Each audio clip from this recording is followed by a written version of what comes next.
All right. Good evening, everybody. This is Tech Thursdays, episode 132. This is going to be all about Nvidia. So last week we did motherboards. Throughout the year, we've talked about Intel, we've talked about AMD. Now we're going to talk about Nvidia because this week was Nvidia's GTC.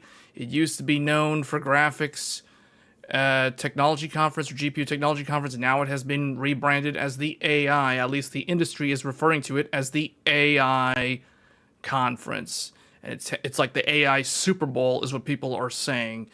And it happens more than once a year now. That's pretty crazy because it used to be you had GTC, then you had GDC, then you had SideGraph and Computex and all those things. Now GTC happens more than once a year. Nvidia announced a whole bunch of things, a whole bunch of new partnerships, a whole bunch of things. It is clear where that company is headed. They are on a roll. People are starting to talk about AI as a bubble that could burst in the future, but Nvidia is full steam ahead and all in on AI. So this episode of Tech Thursdays is going to be all about Nvidia and all about AI. We'll talk a little bit about AMD, because AMD is kind of really the only alternative, although there are a lot of companies out there now that are doing custom silicon, like Amazon, for example, is doing their own thing. Apple's doing their own thing. So we might talk about those guys, but realistically, the only other option to NVIDIA right now is AMD. We do have this new GPU in for testing. This is the AMD. We did an unboxing video back on Monday, and I was supposed to put out a video midweek, but there's a lot of interesting behavior with AI that I'm running into that might become separate adjacent videos in the near future. But yeah, we're going to talk about AI.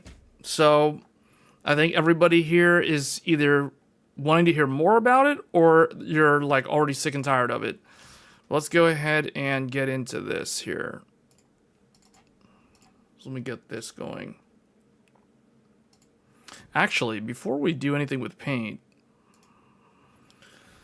let's kind of go over NVIDIA. So GTC, for those that don't know what GTC is, well, I guess technically it still stands for Graphics Technology or GPU Technology Conference is the original name, but now people are calling it AI Technology Conference.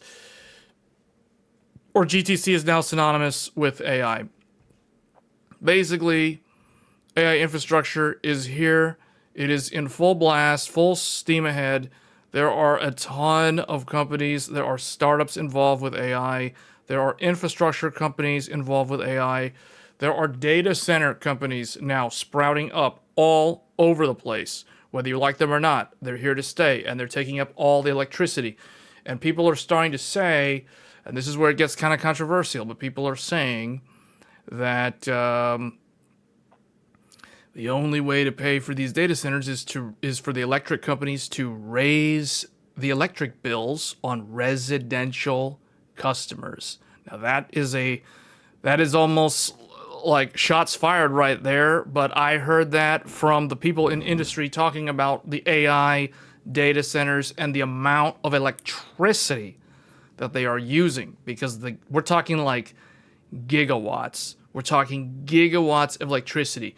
One of these AI factories takes up the amount of power it takes to power 1.5 million American households.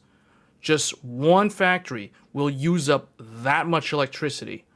So they're thinking about lobbying for raising electricity costs in the United States of America, because they're looking at how the EU, they're already paying a lot more electricity. Japan, they're already paying a lot more for electricity. So why is it that the Americans get to pay less when everyone else is paying more? Yet all these data centers are going in to America. So let's raise the price of electricity on residential customers. So that is kind of the big controversial. That's probably the most controversial aspect of the AI factories that no one is really talking about when it comes to the well, okay, some people are talking about it, hence the reason why I know about it. But the thing is, that's not going to stop this from happening. The AI data centers are going up all over. The thing is, there are companies now that are looking at buying up land. They're looking at buying up large swaths of land in rural areas, and they're going to come in, they're going to take up all the electricity, they're going to take up all the farmland, or what could have been farmland, or housing development plans, or whatever. They're going to take up all that land, and here's the other thing. They're going to take up all the water. They're going to take up the underground water, the reservoirs, the aquifers. They're going to take up all the water because the Nvidia reference design is now shipping with liquid cooling. Liquid cooling. We're going to talk about it. This thing is nuts. We're going to go super deep dive into the GB300 in Nvidia's ultimate form. The ultimate form of Blackwell, known as the NVL72. Project NVL72. It's coming in. It's going to take over. The GPU wars are over. There are no more GPU wars. It's literally all NVIDIA's singular focus is now AI. I think of all those villains in like Japanese RPGs where the villain is always this like godlike looking being, the final boss or whatever. NVIDIA has now transformed into that final boss. It's like Sephiroth in his final form at the very end of Disc 3 of Final Fantasy VII on the PlayStation 1. It's that kind of thing. You're going to see Blackwell in its true form on this stream. We're going to do a deep dive into exactly what it's all about, because this thing is insane, and this is the reason why all the electricity, all the water that would have gone to regular Americans, regular people, is going to be all going to Blackwell in its ultimate form, because it is demanding this. And all the tech companies, all the infrastructure companies, the US government, everyone, the DoD, all of them are all in on this thing. They're going to power this thing up beyond a Super Saiyan 3. It is going to go beyond. Microsoft is restarting 3 Mile Island. Yeah, they have to. Like, Elon or someone was saying that the only way we're going to power this stuff is to put it in outer space. Now they're talking about putting these things in outer space, because that way you can stick the solar panels right there 24/7 on the sun, get all that power, no radiation losses, no parasitic losses through the Earth's atmosphere. Just get all the power. Nuclear power is another thing, but the problem with nuclear power, as you guys already know, is or maybe you don't know, the regulatory bodies, it takes forever to get approval for nuclear power to be deployed like in a given state. So I think Indiana, there's a couple of states in the US that have nuclear power, but there's a lot of them that don't. The majority of them don't have anything nuclear or anything on like a large scale that could power something like this. So then there's this. So the funny thing is, it's like this sort of thing, AI is really what is going to drive upgrading the power grid and the infrastructure, not just in the US, but all over the world. All over the world. So they made a bunch of announcements. They announced a partnership. Nvidia, I believe, if I remember, they invested $1 billion in Nokia, or as some people call Nokia. So Nokia, this company, whether you know about them or not, maybe you remember them from the days when they were like heavily in the consumer market, but now they're mostly business to business. They're basically selling to enterprise customers. These guys do a lot of stuff with cellular tower technology. They do a lot with telecommunications as well. So Nvidia invested, I believe, $1 billion in Nokia. This is huge. This is a huge cash influx into Nokia. Nokia is now required through this agreement to use Nvidia's chips. So Nvidia is now starting to secure all these wins with all these people, all these companies, invest in all these people, give them all the money, but they're going to have to use Nvidia's chips so that they lock down these companies into buying Nvidia forever. They can't even switch. They cannot go third party. They can't go to a competitor. It's like they got to use Nvidia, like that kind of thing. So they're doing a lot of this now. which from a business standpoint is very good because Nvidia is now slowly diversifying beyond just AI. Now, of course, it's all under the guise of AI. They also announced Hyperion L4 with Uber. So there's a new, I mean, this was already kind of ongoing, but now it's really official in the public eye. Self-driving cars are really going to be here. There's already stuff like Waymo in certain cities around the US where there's self-driving taxi services.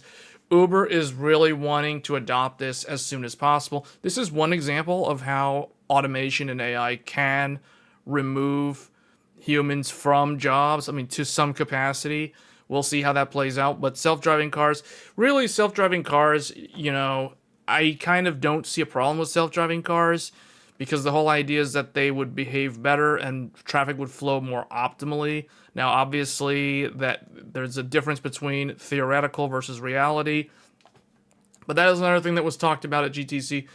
And then Omniverse for manufacturing. This is something that we've already seen from them before.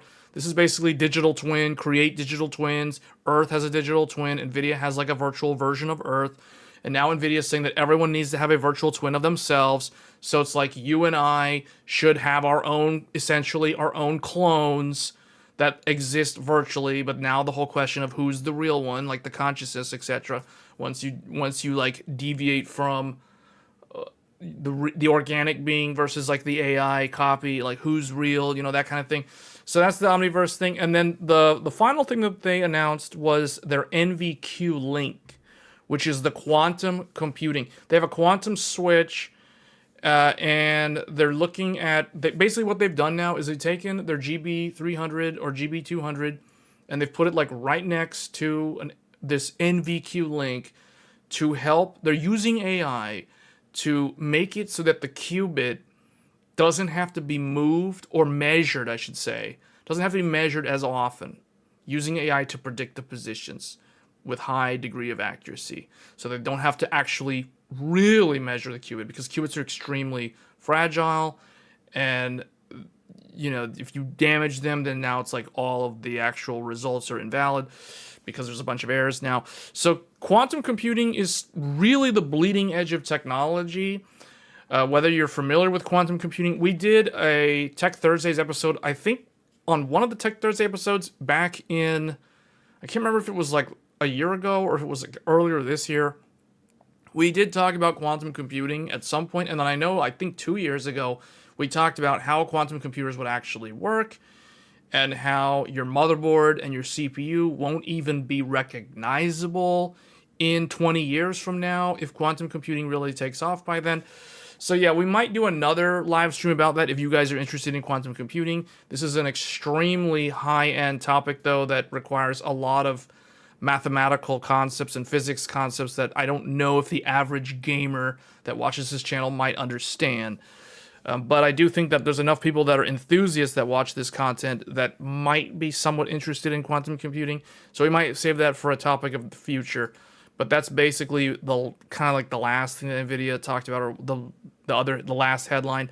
But the biggest headline out of all these things, obviously, is going to be AI infrastructure. And that's what we're going to dedicate this live stream to. Because AI, you know, I've been playing around with AI on and off for about 2 years now. And I have, like I said earlier at the beginning of the stream, for those that didn't see the very beginning, I do have this. This is the AMD Radeon AI PRO R9700. So we did unboxing. I'm going to make a couple of videos about AI with this GPU and some other videos that do not even use this GPU. But basically, AI, the thing that, there's obvious benefits to it. There's also some problems with it, as with any new technology or new thing. The main thing that I wonder, though, is how... The biggest question in my mind regarding AI is how are all these companies that are spending millions, if not billions of dollars on Nvidia hardware and construction costs and network equipment and cabling and optics and all these things required to make all this AI infrastructure work, how are these guys going to get their ROI, their return on investment, because I don't know how they're going to be. I don't know what the big revenue generator is going to be for the vast majority of these AI applications. So I feel like people keep talking, like financial analysts keep talking about how the AI thing is a bubble and it's going to burst. It really does actually feel, and it's starting to look more and more like the same thing that happened in the 1990s. Now, some people watching this are old enough to remember that. Some people were small kids during that time, so you probably don't remember it, and others watching this are probably too young to even know what I'm talking about. But so if we go back about what, 25 years, 30 years. So basically in the 90s. The 90s was a time when technology was really accelerating. You have to remember, the 90s was the era of multiple different GPU vendors. You had Nvidia, you had VIA, you had 3DFX, you had Voodoo, you had ATI. So if you wanted a GPU in the 90s, there were so many choices in terms of hardware. And then consoles. There were way more gaming consoles back then. I'm using the consoles and I'm using GPUs as an example here because that's one that I think enthusiasts would pay attention to. So you had lots of consoles throughout the 90s. You had the Sega Saturn. Obviously, you had the SNES. And then you had the PlayStation 1. Then you had the N64. And eventually the Sega Dreamcast at the end of that decade, at the very end. So you had a whole bunch of different things, but it shows you in that decade how fast the technology from a hardware standpoint was moving. It was moving so fast. At the same time, you had the internet really starting to take off from what used to be 56K dial-up modem connections where you're basically using a landline phone connection to connect to the World Wide Web or the internet back then.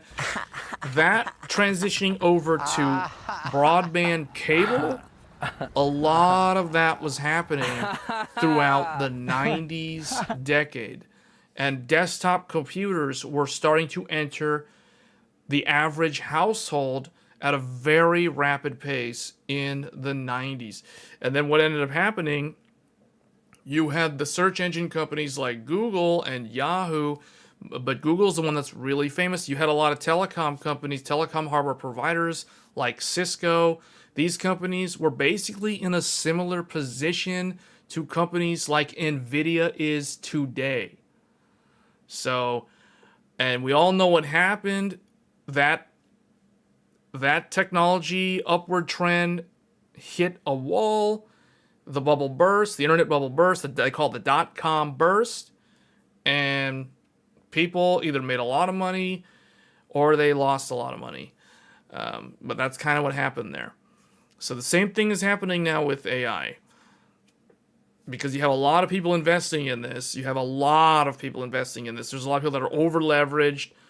There are companies taking out multi-million-dollar loans from banks on the promise of building up whatever. It's usually either a software company doing an AI application, or it's a infrastructure company doing something like building a data center, for example, or scaling up their data center, or upgrading their data center, or upgrading their internet connectivity, the connection, the dark fiber, all that stuff. So this is the sort of thing is what I'm talking about when I say, like, I don't know how these guys are going to get their ROI, because they're putting so much money into this, and it's like, okay, what are they going to do? There's going to be like a handful of AI apps that generate money, but the vast majority of them are probably not going to be that profitable and probably going to go out of business, similar to what we saw with the .com, with companies like Excite getting bought out by a Comcast and things like that.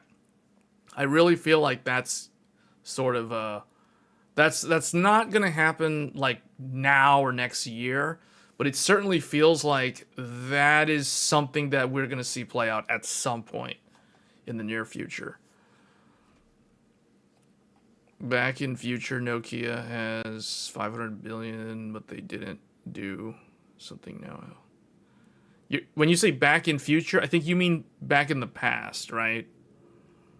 I don't know how, I've never heard anyone say back in future. Future is like ahead of time. You can't say back in future. I think you mean in the past, Nokia. You're saying back in future, Nokia has 500 billion? Well, back in future, I'm not. You have to restate that.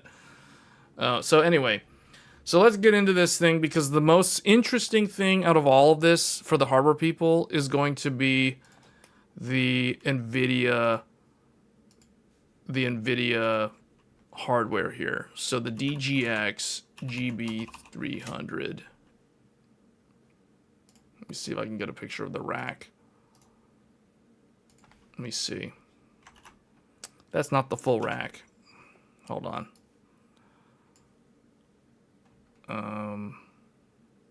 Is it this? I really just want a picture of the rack. I guess we can get this one. This one has the back. I didn't really need the back, but okay. Okay. So this thing is crazy. Nvidia claims that Blackwell, in its true form, the spine, the back of the GB300 rack, so the NVL72, can transmit or transfer. It can carry the entire internet. The global internet traffic can be transmitted across the back of this in 1 second. Jensen has said that multiple times. In fact, he said that earlier this week in Washington, D.C. at GTC when he was on stage presenting the keynote. He literally stated that the entire global internet traffic can be transmitted through the spine, the back, and scale up of the GB300 or the NVL72 in 1 second. All that traffic. It has that much capacity in terms of bandwidth, in terms of how much it can carry. This shows you guys how far away from gaming Nvidia has gone. Like, they are so far away now from gaming. It's like the escape velocity. If gaming is on the Earth's surface, Nvidia is in the thermosphere. They're like so far accelerated away from the surface of the Earth now that maybe they're, I don't know, maybe it's the exosphere or whatever. Like, they aren't even in the atmosphere anymore. So it's like, you can tell exactly where the focus is. But this thing is known as the GB300. This is Nvidia's first-party solution for AI. Like, this is if you want first class, if you want to be a first class corporate citizen and you want to do AI, this is the thing that you have to buy. But you have to buy more than one, because no one would buy one of these. Because you're literally missing out on the capabilities of the Potara fusion dance. Or not even, that's not even a fusion dance. You're missing out on like so much capability if you only buy one of these. Hence, the more you buy, the more you save. The more you buy, the more you save. This is known as the NVL72. And this is what we're going to talk about. This is the main subject of Tech Thursdays episode 132. GB300 NVL72. This is the heart of the AI. This is what's powering the AI in the cloud as we speak. All this GPT stuff, all this OpenAI, Grok, whatever, all these guys, this is the thing that makes them work under the hood. And we're going to go and understand how it actually works. Okay, so GB300, what is it? What is GB300? B and G. Do you guys know what that is? G. Grace. B. Blackwell. Grace. Blackwell. What is Grace? Grace. Nvidia's CPU. Can the gamers have it? No, they can't. You're not allowed to because you're a gamer. Nvidia said you're a gamer, you can't have it. It's not for gamers. It is for AI. It's for those with AI. Okay, Blackwell. What is it? Nvidia's GPU. This is the GPU, also known as the AI accelerator. GPU stands for AI accelerator, where the G in the GB300 stands for Grace and the B stands for Blackwell. The acronym CPU stands for Central Processing Unit. The acronym GPU stands for AI accelerator. So these are the vocabularies that we need to be familiar with. CPU stands for Central Processing Unit. That one's easy. This one's a little bit harder to remember because it doesn't look like it would sound like how it's read. GPU stands for AI Accelerator. That is what GPU stands for. Okay. These are all the politically correct terminology. So, these are the basic components, but there is far more to this than what we have listed here, because in order for it to function, it needs way more stuff. So, it has 2 management TOR. TOR. What does that mean? Top of rack Ethernet switches. So if you guys watched my home lab video where I was upgrading the infrastructure in the wall and the Ethernet switches that I have, I recently did a big upgrade. I'm now running on 2.5 gigabit LAN everywhere now, where previously I was on 1 gig. Now I'm running on 2.5 gig. So this is an Ethernet switch. Management top of rack Ethernet switch. Those are the 2 things that you see at the top here. So you have 2 of those. What else?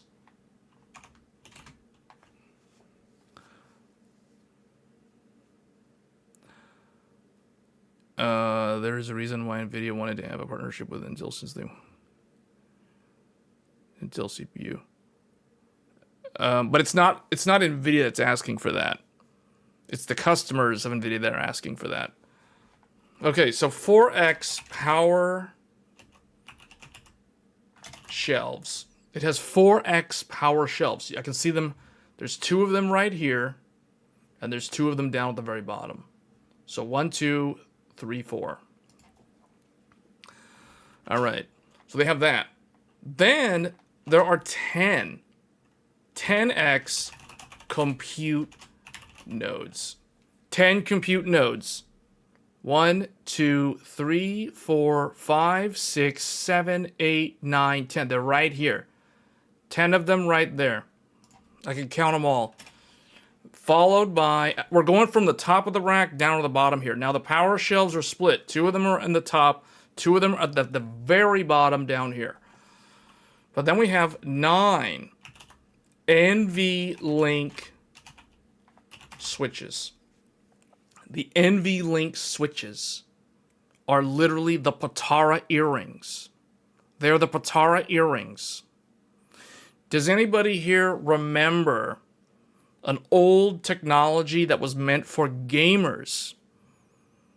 Long ago, there was a technology called Scalable Link Interface. Who here remembers this? Scalable Link Interface. Also known, probably the gamers will recognize it if I state it this way, SLI. Who here remembers or knows what SLI is? SLI, Scalable Link Interface. Now that's a term I haven't heard in a long time. Even though we did a video featuring Monster Hunter Wilds earlier this year with an SLI setup with a Ryzen 7 5800X, because X570 was the very last SLI supported motherboard series. So SLI is basically Potara Fusion, or maybe it's the Fusion. No, it's the Potara Fusion. Potara Fusion. The SLI bridge is like wearing the earrings. When Goku and Vegeta put the earrings on, they fuse into Vegito. When two graphics cards wear the SLI bridge, they fuse into one super graphics card. This is what SLI was able to provide. Scalable link interface. SLI. This is not really a thing that most people know about anymore because it has a new name. The new name became NV Link or NV Link. I think the old way of saying it was like this, NV Link. NV Link. The new SLI, or we can say this is like SLI 3.0. SLI 3.0, because there was SLI 2.0.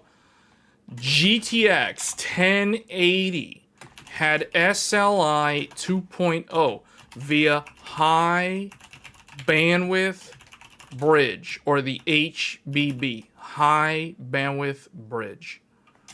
I have one. That's how I still remember this. And if you guys watched one of the Monster Hunter live streams we did way earlier this year, I was showing two GTX 1080 Founders Editions in SLI 2.0 for Monster Hunter Wilds. And I think Final Fantasy 14 was the other game that we looked at. We looked at like 2 or 3 games. I know Monster Hunter was like the big one for SLI with the old X570 platform. Because remember, Nvidia charges a license fee to the motherboard manufacturer in order to implement SLI. If you're MSI or Asus or anybody building a motherboard, you're not allowed to put SLI on your motherboard unless you pay Nvidia. You got to pay up. Jensen wants his money. You got to pay money if you want to offer SLI on your motherboard. Otherwise, he's going to sue you into oblivion if he catches you running SLI on your motherboard and you didn't pay him the license fee. So, scalable link interface was a big deal. This is the reason why only the premium motherboards, the more expensive flagship motherboards, had SLI support. And over the years, SLI support became more and more restricted to the highest end graphics cards and the highest end motherboards until eventually Nvidia just stopped developing for it. I mean, they transitioned to NVLink with RTX 2080 Ti was the first GPU, first consumer GPU to use NVLink in 2018. This one was in 2016. So SLI was like 1.0 for a very long time. I mean, they were doing stuff like 3-way and 4-way SLI, the hard bridges, which are actually the same thing as the HB bridges if you had the dual links on them. So that was basically SLI 1.0 to SLI 2.0. SLI 2.0 was so short-lived. It had a lifespan of like 2 to 4 years, and it died off. NVLink was supported on 20 series, on 2080 Ti, and then later it was on 3090 and 3090 Ti. And then after that, there was no more SLI or NVLink on consumer desktops. The 4090 doesn't even offer NVLink/SLI support for consumers. So if you want NVLink, you have to go all the way up to the RTX Professional cards. Case in point today, the 5090 doesn't support NVLink. If you want NVLink, you have to go buy the RTX Pro 6000. This is known as entry level NVLink. This isn't even like the premium NVLink. This is RTX Pro 6000, which costs like $9,000. Only has like the basic NVLink. It doesn't even have the high-end NVLink. Think about that. So the entry point, like Nvidia's customer base is so elite now that it's like the gamers aren't even in the same ballpark. They aren't even in the same planet. They almost aren't even in the same galaxy as Nvidia now. Because it's like, who here is going to spend... I guess you can get one for like $8,000 if you buy the Max Q edition. But RTX Pro, who here wants to spend $8,000 on a graphics card so they can get access to multi-GPU via the NVLink? Like, who here is going to do that? Like, as a normal gamer or like a normal PC enthusiast? Like, no one. No one's going to do that. No one's going to do that. I mean, unless they have like infinite funding or whatever. It's like they can somehow convince an employer or somebody, oh, we need these for the lab for AI model training or whatever. So, like, no one's going to even bother, man. So the RTX Pro 6000, that is entry level. Entry level. This is like third class. This isn't even first class. So think about that. $8,500 puts you in third class. That's steerage class when it comes to Nvidia. That isn't even like, that's not getting the red carpet. You're not first class. You're not riding first class if you're buying RTX Pro 6000. That's how crazy things are now. So anyway, let's talk about first class. Okay, first class citizens, GB300 NVL72. So we have 9 NVLink switches. Yes, 9 NVLink switches, and you can see them right here. 1, 2, 3, 4, 5, 6, 7, 8, 9. These are the NVLink switches. They're in the very middle of the rack. Why? Because they're the fusion. You have these top computes, you have these bottom computes, fuse them together through the spine, the NVLink backend spine. So then what do we have here underneath them? 8 more compute nodes. And we're going to talk about the compute node next in depth because the compute node is where all the action happens. So the compute nodes, there's 8 more of them. So you have 10 of them up here. There's 10 of them here. And then you have 8 more of them down here. The reason why Nvidia did this, I'm guessing, is because of heat density. If you had all of them together as a big chunk, the amount of heat would be super hard to get rid of.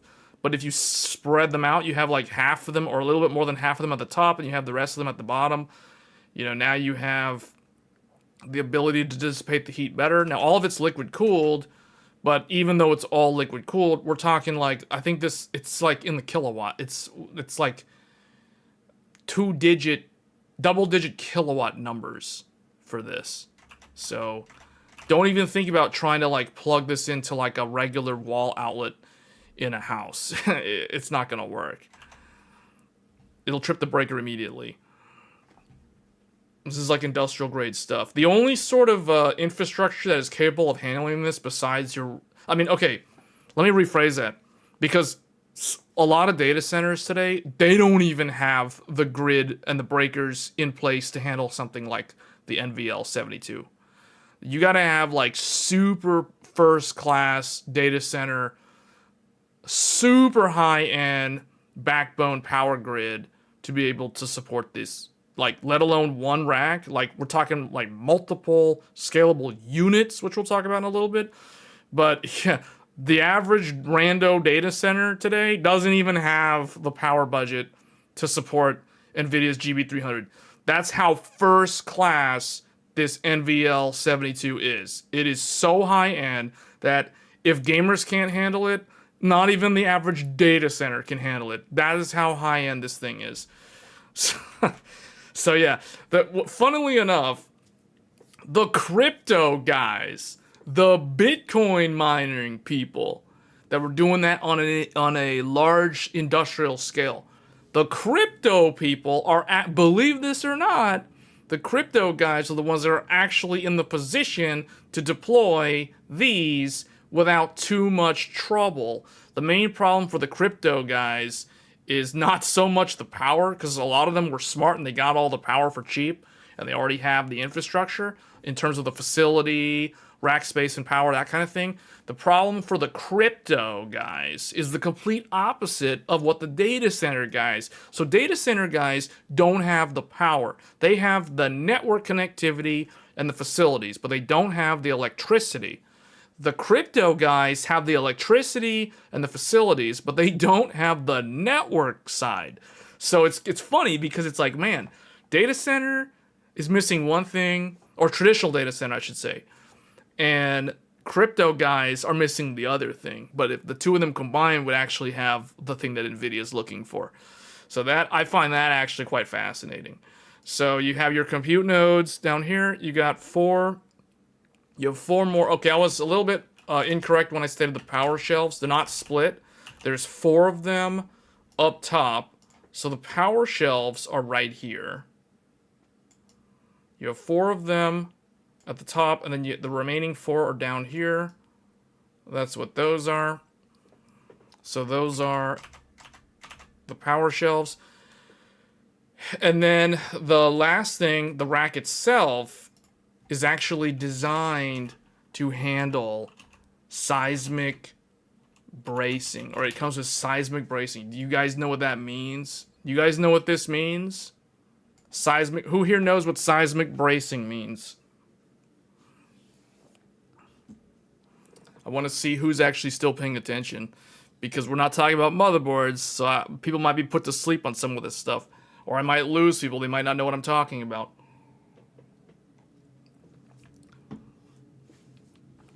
Seismic bracing means it can handle earthquakes, as in seismic shock. So think of like an earthquake happening. So this rack is so high end, it has seismic bracing down here to handle an earthquake. So it's not going to fall apart.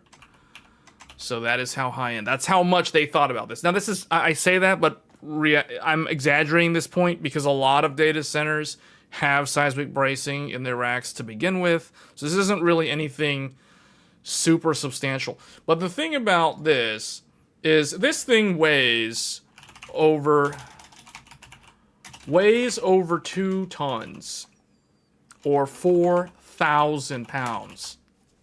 I don't know what that is in kilograms. It's heavy. The point is, this rack is no joke. You're not gonna go in there and like steal this thing. It's not going anywhere, man. 4,000 pounds. Unless you're Superman and you can like lift one of these. It's like, do you even lift, bruh? Like, can you lift this? Can you lift 2 tons? I don't think so. I don't think so. This thing's heavier than a lot of small cars. So this ain't gonna be put in somebody's car to be driven off with. It ain't gonna work. It ain't gonna work. So, over 2 tons in weight. That's heavy. It's a very heavy rack. It's big. It's powerful. It uses double-digit kilowatts. I think it's like 40 kilowatts or some insane, ridiculous number. So now let's talk about the compute tray. So the compute tray is very interesting. This is probably the most interesting. Well, this and the NVLink switches are probably the most interesting thing. So inside of one compute node exists a few components. How should I do this? I don't know. Do I have enough space to do this here? Or I might need to draw down here. I might do it this way. So in here, we have the Grace CPUs. There's 2 of them. You always have to have 2. Why? Because of redundancy. So you have your CPU and your other CPU. So we'll say CPU. I should have put a 0 there. Let's just redo that. CPU 0, CPU 1. You can see where all of Nvidia's engineering effort has gone when you start looking in this thing. And you can see now why they've neglected the gamers. It's pretty obvious. Okay. So then you have, so in one compute node, you have 2 CPUs and you have 4 GPUs. Let's use like the rounded one. for the GPU. So you have 4 GPUs. 4 of them in one compute unit or compute node. So this would be GPU 0, GPU 1, GPU 2. I should probably just say GPU 1 through 4 to make it easy. But whatever. So there's 4 GPUs and 2 CPUs. The CPUs to the GPUs, they have the bidirectional interconnects over the PCIe lanes. So there's PCIe lanes. Anyone who has built a computer knows exactly how GPUs talk to CPUs. They talk over PCIe lanes. That's the same thing here. You got PCIe lanes. Now, so when you're talking to when you're like conversing, you're chatting with ChatGPT, how does the user get to this stuff? Because ChatGPT is nothing more than this stuff doing a bunch of random like inferencing with a pool of words that it has and the whole big heat map of like how the words are interconnected and how it can form phrases. That gets into how an actual AI model works. We're not going to talk about that on this stream. That's not what we're talking about. We're talking about the actual hardware. So how does the user get to the actual hardware? Like how do you, when you type something and you ask ChatGPT something or you ask Grok something, like how does it actually work? Like how do you get to them? How does your message get to the hardware so the hardware can actually respond? Well, it has to go through an internet connection, obviously. So your internet will go, the actual packets from your computer where you're asking the question will flow to the GPU through the CPU, through the server, through the front end, we'll say. The front end. So here, how do I want to draw this? I want to draw these with different shapes so that it's like easy to tell what's what. So we'll say, we'll just draw them like rectangles. And I'm trying to draw it to scale. But basically, there are network interface cards, or NIC, network interface card. But Nvidia uses a special type that they themselves developed. They're called Bluefield. This is a name probably no one knows about, unless you're someone who really knows how AI works on a hardware level. So Bluefield, new name for those who have never heard about it. The Bluefield Network Interface Card. The Bluefield NIC is how the end user's prompt question or whatever your message is to the AI model when you ask it something, or if you're doing image generation, like the prompt, how the prompt gets to the AI model is it comes in through the Bluefield NIC. And then it goes to the CPU, and the CPU processes everything, and that's how it works. So that's the flow. But there's 2 of them on both sides of a compute unit. Bluefield NIC. You get 2 Bluefield NICs in one compute unit, or one compute tray, because they're trays. Remember, there's more than one. This is one tray in that rack. And how many of these are in one rack? You guys remember? We stated it earlier. So the internet speed, the port speed on this is 400 gigabit Ethernet speeds. Yes, each Bluefield operates on a GB300 400 gigabit Ethernet speed.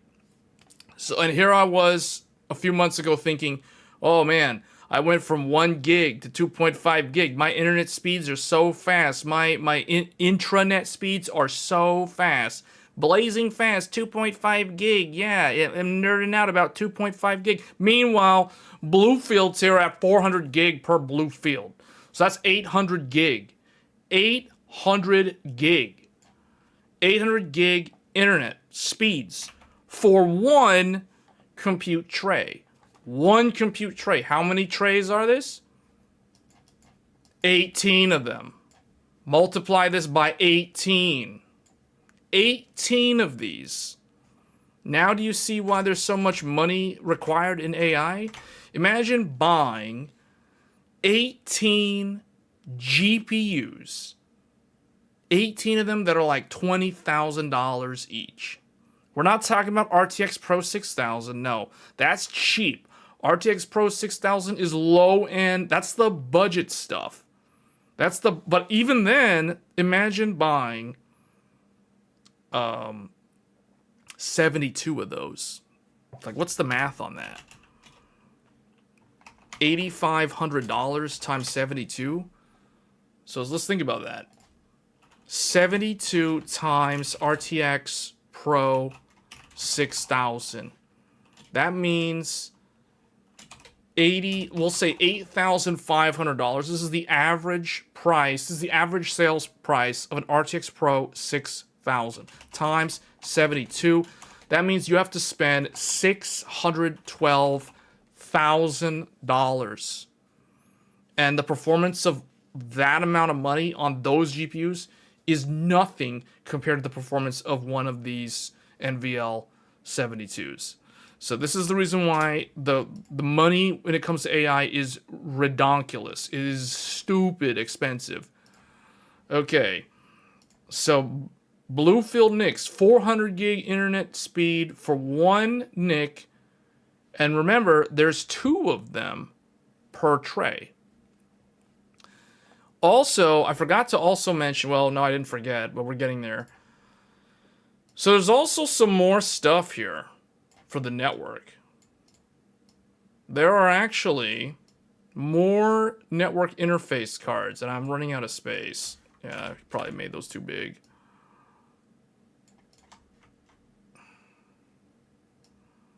I think they're still too big, but whatever. This is good enough. So there's 4 more of these things. There's not Bluefields. There's another thing here. So not only does the compute node have to connect the user to the infrastructure, they have to interconnect all the hardware over the infrastructure. So you have something that Nvidia also developed themselves, ConnectX. ConnectX. So in this case, ConnectX 8, meaning Nvidia's 8th generation, ConnectX 8. This is for, so if you guys remember the memes of Jensen saying, scale out, scale up, we're going to scale out, scale up, scale up, scale out, scale up, scale out, scale out, scale up, scale up, scale up, scale out, scale up, scale down, scale up, scale down, scale up, scale out. This is exactly what he's talking about. He's talking about ConnectX 8. ConnectX 8 is literally scale out. This is the scale out. When he says scale out, he's talking about ConnectX 8. When he talks about, we'll go to connect or scale up in a little bit. But this is the scale out. Scale out. ConnectX 8 is scale out. And what are the internet speeds? There's 4 of them. What are the speeds? Do you guys know?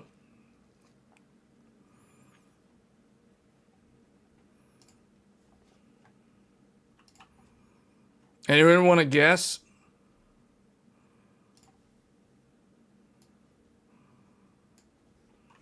Does anyone want to guess what the internet speeds on each of these ConnectX 8 modules are? There's actually 8 of them, not 4. There's 4 on the previous generation, so there's actually 8 of them.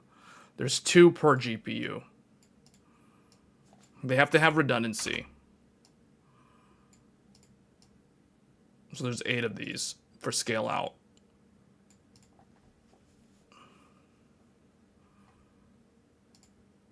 $400 gig. No one seems to know.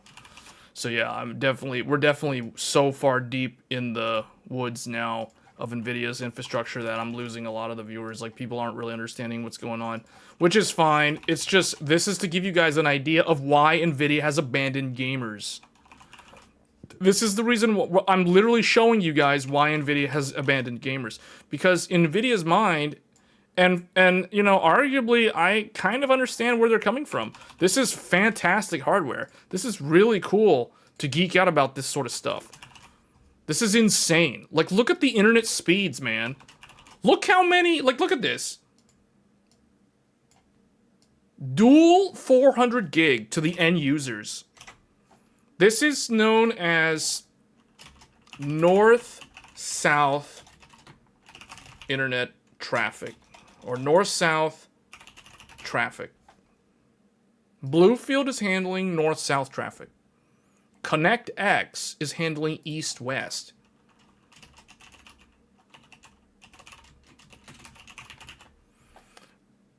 Man, these are like the answers to job interview questions for real. Like, there's reasons why this sort of stuff's not easily available on the internet. Because this is kind of like super high-end knowledge right here that we're digging into, like, the nuts and bolts of, like, all the stuff that Nvidia is trying to sell on AI. This is all the AI stuff under the hood. This is secrets revealed right now. North-south traffic is the Bluefield NIC. So these things are going outside. They go to the end user. They connect to the internet. The way that the GB300 gets to the internet is through the dual Bluefield network interface cards. Dual 400 gig. 400 gig. So that's 800 gig aggregate. But if we're talking redundancy, high availability, for those who understand what I'm talking about, that it's a 400 gig link. Active. Aggregate 800 gig. So ConnectX-8 is your scale out. That's your east-west. So that's your back end. So another way to talk about north-south is to say front end network. The front end network. Or north-south traffic. These two phrases are interchangeable. So if you're in a job interview with Nvidia, if you're trying to get hired by Nvidia, and Jensen asks you to explain the front-end network architecture, how will you respond? Will you be able to explain that? Or if I'm interviewing somebody for the Nvidia job role and I ask you, what is the difference between north-south and front-end networks? Obviously, that's a trick question. That's a trick question. That's the sort of question that I love to ask people to truly understand. Are they paying attention and do they really know what they're talking about? Because if you can't explain the difference between north-south and front-end networks, when the correct answer is they're the exact same thing, good luck. So east-west traffic, north-south traffic, those are two different things. So that would be a more important interview question. Explain the difference between north-south versus east-west. Or if someone just makes it sound more confusing, they can just say, explain the difference between north-south and east-west traffic. What's the difference? Can you explain that? I can. That's what we're doing right now. So the front-end network of NVIDIA's design is known as the Bluefield network interface connections. 2 of them per tray, 18 trays. So what does that mean? How do we find the total internet, external-facing internet connections? So you have 2x 400 gigabit Ethernet times 18 trays equals 36 400 gigabit ports. This is the total front-end network. Total front-end network for the NVL72. For NVL72. That's it. So you take what we have, you take this, one here, one there. There's two of them. That's the 2 times 400. And remember what we said earlier? 18 trays. 10 plus 8. Hence, 18 trays. Oh, my math is wrong, guys. Has anybody actually caught it? My math is wrong. 36, not 32, but nobody caught it. So 2 times 400 gigabit Ethernet, because we have 2 Bluefield NICs, times 18 trays equals, so it's 2 times 18. 36, not 32. I was wrong. I did the calculation wrong. 36 400 gigabit Ethernet ports. Yeah, 36. So this is NVIDIA's total front end connections. So these are the links that when you're talking to ChatGPT or you're talking to Grok or Gemini or whoever, if you're whatever AI cloud-based app that you are interacting with as an end user, your prompt is coming in through these connections. Hence why they're called front-end connections. Okay?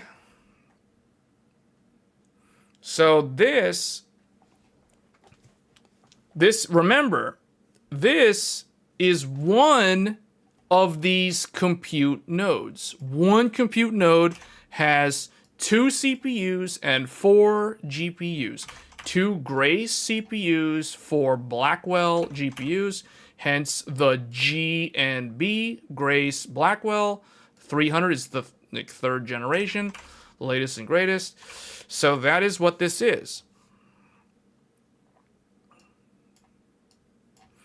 So we have the GPUs. We talked about how they're connected to the CPU over the PCIe. We talked about how the Bluefield NIC, I forgot to draw it, I'll draw it now, is connected to the CPU.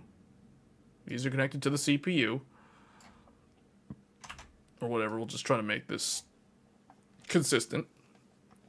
So the Bluefield NIC's connected to the CPUs, the Grace CPU. And then so does your Connect X8 fabric. Connect X8, your east-west. All of this is connected to Grace. Just like on a regular computer. It's no different from a regular computer at the end of the day. Because remember, the CPU connects to all your things. It connects to your USB through the chipset. It connects, or if you're on AMD, it connects some of them directly to the CPU. It connects your graphics card directly to the CPU over PCI. It connects your network internet connections to the CPU through the chipset. So basically, NVIDIA is doing the same thing. NVIDIA has built a super high-end computer. It's a super high-end computer. Quad GPUs, dual CPUs, so it's server-grade stuff because they got dual-socket CPUs. And they've got the dual NICs, 1 per CPU for the front-end connections, for redundancy, for high availability, active-active. No blocking on the layer 2. If you want to throw out some really technical terminology, we can run this on something called VXLAN, using something like EVPN, or maybe you can use something like segment routing and SRv6 to run it all the way down from the north-south. I probably completely alienated like almost the entire audience by saying those acronyms. But anyway, we're not going to talk about that stuff here. We're just going to focus on what is inside the GB300. So we have the ConnectX with the Bluefield as the front end. We have the ConnectX as the back end for your east-west. When I say east-west, do you guys know what I mean by east-west? This is another job interview question. Explain to me east-west traffic with respect to GB300. This is an excellent interview question. Man, I just thought of like so many really good interview questions right now. So for Nvidia, like if you want to work at Nvidia, like these are the interview questions to be able to answer. So explain east and west traffic. When I say east-west, what do I mean? We just talked about north-south. North-south is basically user to computer. When you interact with the AI model, your traffic going to the AI server is north-south traffic. But what about east-west?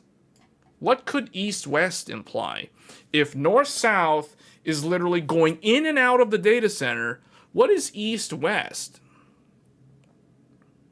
Does anybody dare to take a guess at what that means? Or what that implies?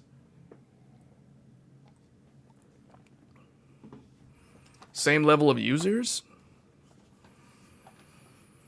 No. It actually has nothing to do with the users. So I like to think of it like this. North-south traffic implies human to machine internet traffic or packets flowing in and out of a switch. North-south is human to machine.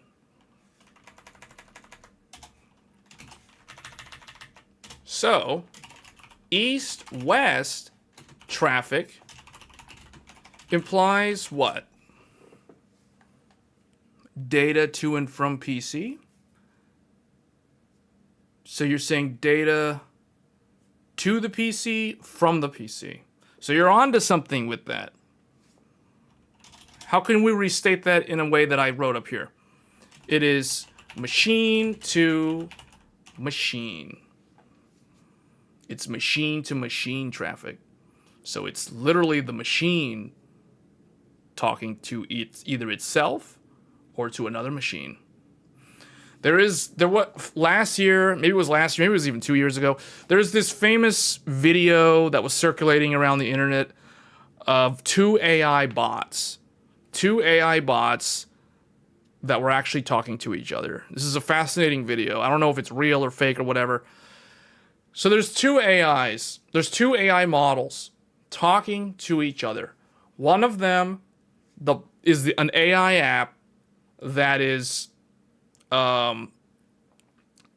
it handles booking like hotels or flights or something. I think it was like a plane ticket booking. The other AI was tasked with booking the flight, or I guess the hotel stay or whatever. So you had one AI trying to book a flight, and you had the other AI handling the booking of the flight.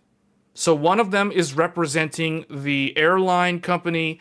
The other AI is representing the person who needs a plane ticket. So these two AIs are talking to each other in human language. They're actually speaking in English language. They're speaking in English.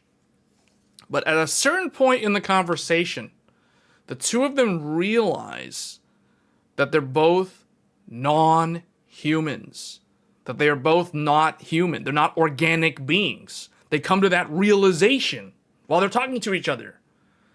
So finally, one of them, I think it was the one that handles the booking, asked the other AI, it's like,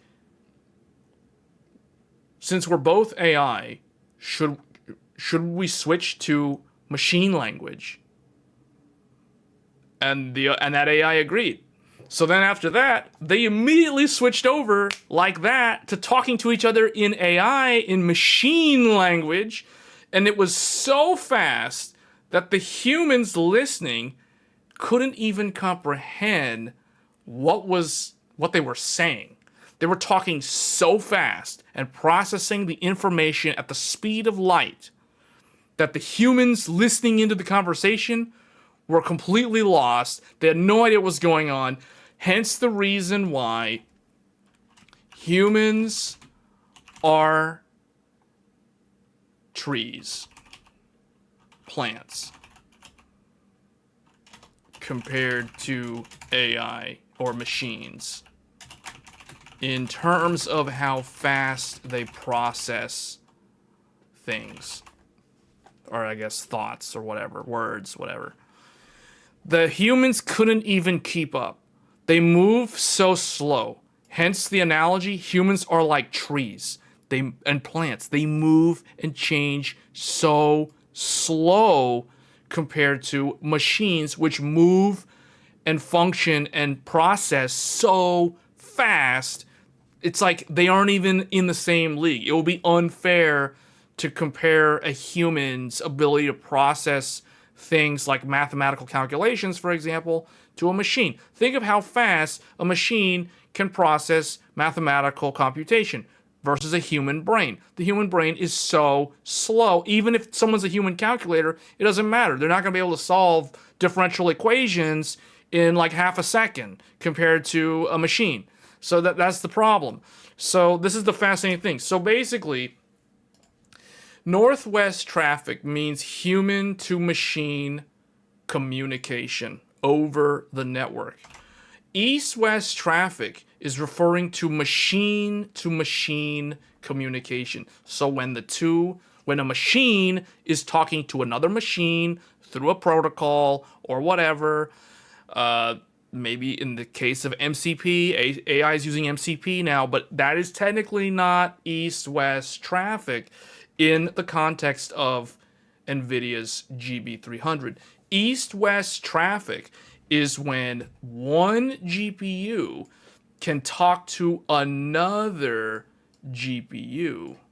This side-to-side communication is known as east-west traffic. It has nothing to do with humans. It has nothing to do with the end user.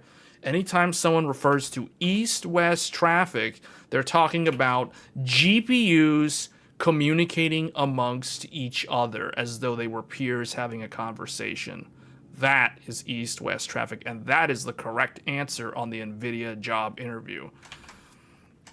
So no one here managed to get it, although Steven was kind of thinking along the lines, like to and from the PC, but no, it's actually within the PC itself. It doesn't actually leave the PC. But it can if we are talking about scale out. Hence the meme of Jensen saying scale out, where if like all those clips of him saying scale out, scale out, scale out, scale up, scale out, scale out, scale out, scale up, scale out, scale up, scale up, scale out. That is exactly what we're talking about. Anytime Jensen is talking about scale out or scale up, he's referring to east-west traffic. He's talking about machines communicating with each other. So when he says scale up,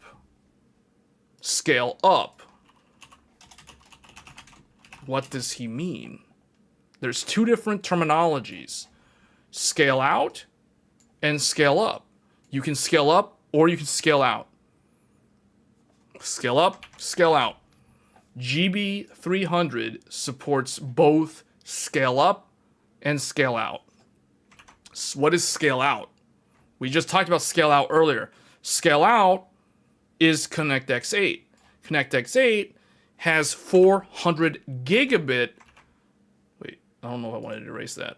Let's leave that there. Let's leave this here. Scale out is utilizing the concept of leaving the rack. Leaving the rack. Going outside the rack. Going outside one rack, inside another rack. You're scaling out. Scale out. Add another rack. Add another rack. Let's put more of them here. Scale out. Go talk to this guy. Go talk to that guy. Scale out. Let's scale out. Let's scale out. Let's spread out. Horizontally. East, west. If you think of a compass, north, south is up, down. East, west is left, right. Scale out. Spread out. Horizontally. East, west. Now do you guys see the concept? Now we're really thinking like we're Nvidia. This is the way Nvidia talks. This is Nvidia language in human words.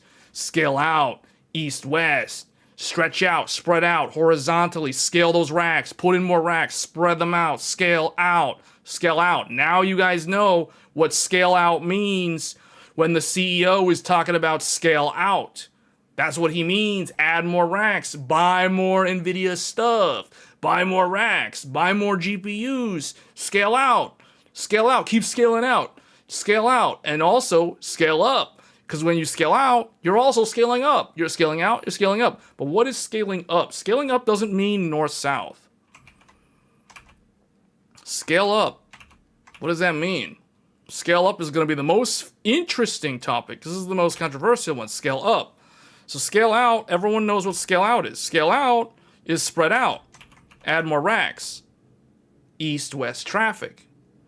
This rack can talk to this rack over the internet connections that they share. What are these internet connections? ConnectX-8, 400 gigabit links. You have 400 gig here, you have 400 gig here, going between the racks. Scale out. East-west. Each one of these GPUs gets 2 400 gig links per GPU. Per GPU. So that means this one connects to this guy. This one also connects to this guy. This is going to get really messy. I should have drawn this a better way, but you guys, or we'll delete these arrows.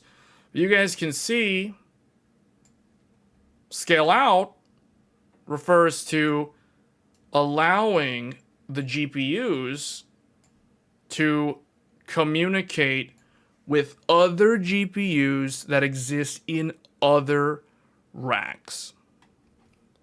So they can scale out. They can communicate via east-west traffic across the data center, within the data center, across the racks. That is scale out. All right, scale out. What is scale up? Who here knows what scale up means? This is an even more trickier one to answer. Scale up. We just explained scale out. What's scale up? They're two different things. They're not the same thing. So if you think I'm asking a trick question, I'm not asking a trick question. This is legitimately different from scale out. So what does it mean when Jensen says scale up? We're going to scale up and we're going to scale out. Scale up, scale out. What is scale up? This is probably the strangest episode of Tech Thursdays, because this is so deep in the woods of computer hardware that the average person never even gets a chance to look at.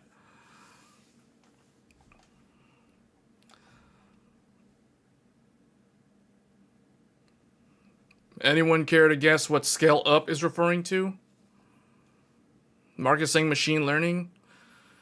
No, I wouldn't say that. How is it different from scale out? That's the hint.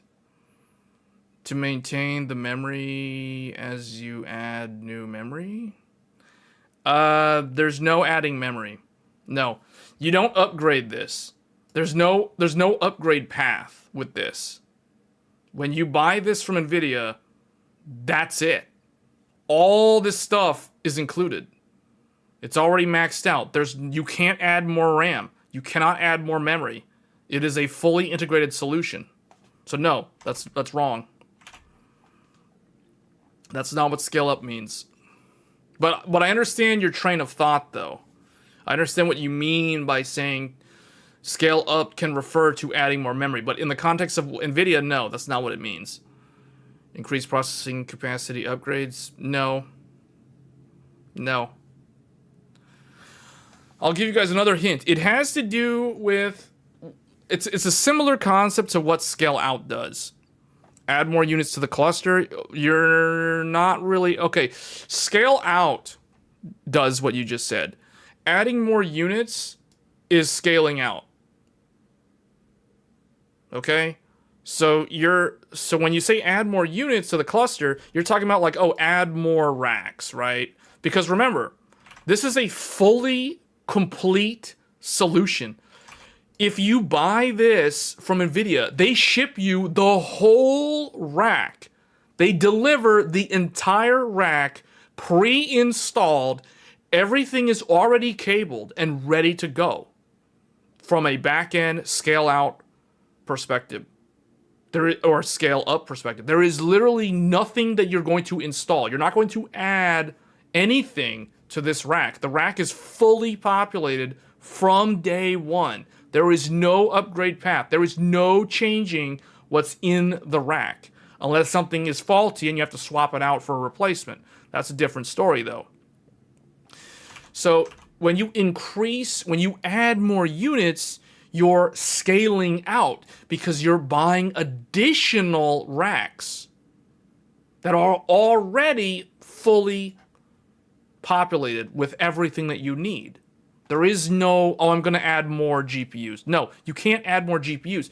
When you buy this from Nvidia, you are forced to buy 72 graphics cards.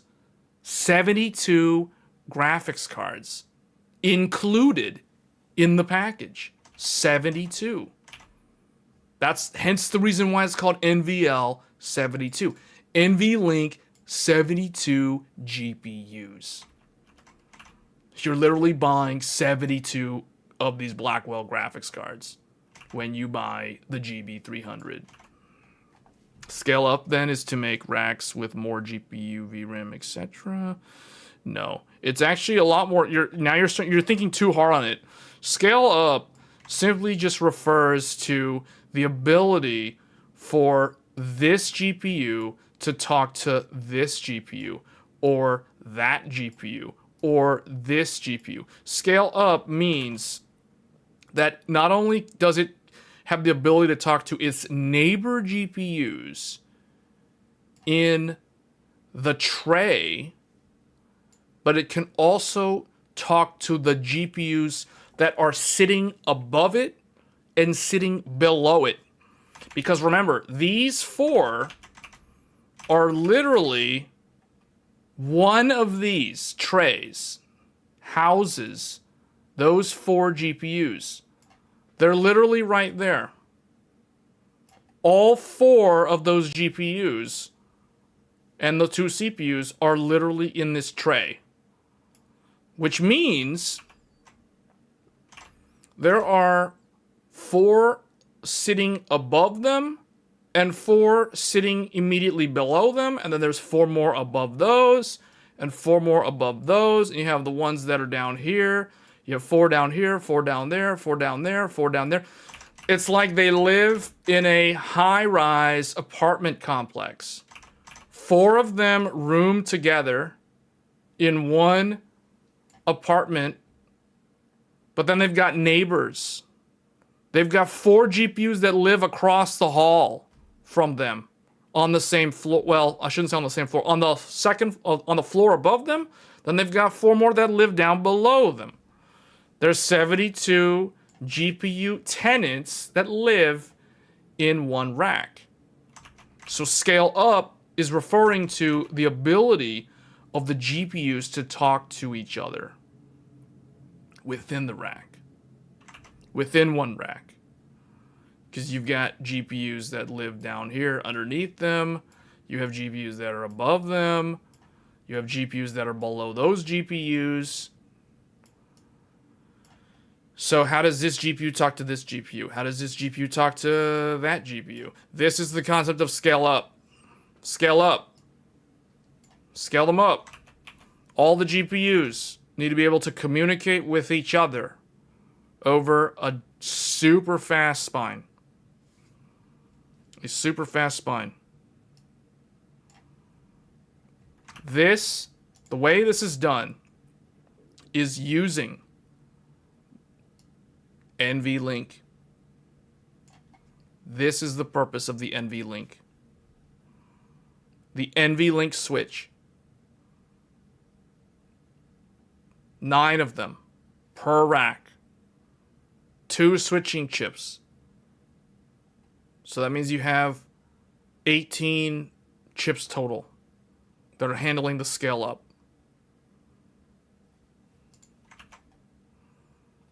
So this is the preferred way to leverage AI hardware, because you don't want to go, the slowest connection is going to be going over 400 gig. Going out. Scaling out is going to be slower than scale up. Scale up, so the fastest thing, and I've been testing this myself with the Radeon AI PRO R9700. So this will be a topic of future videos on the channel regarding AI. But I have witnessed scale up firsthand in my Threadripper computer, where I currently have this AI GPU installed, because Threadripper can handle 4 graphics cards just like this. Now, I don't have a second socket. It's one CPU handling 4 graphics cards, or up to 4 graphics cards, but I can witness scale up. So I understand how it works. Scale up is worse than having the entire AI model run on one GPU locally.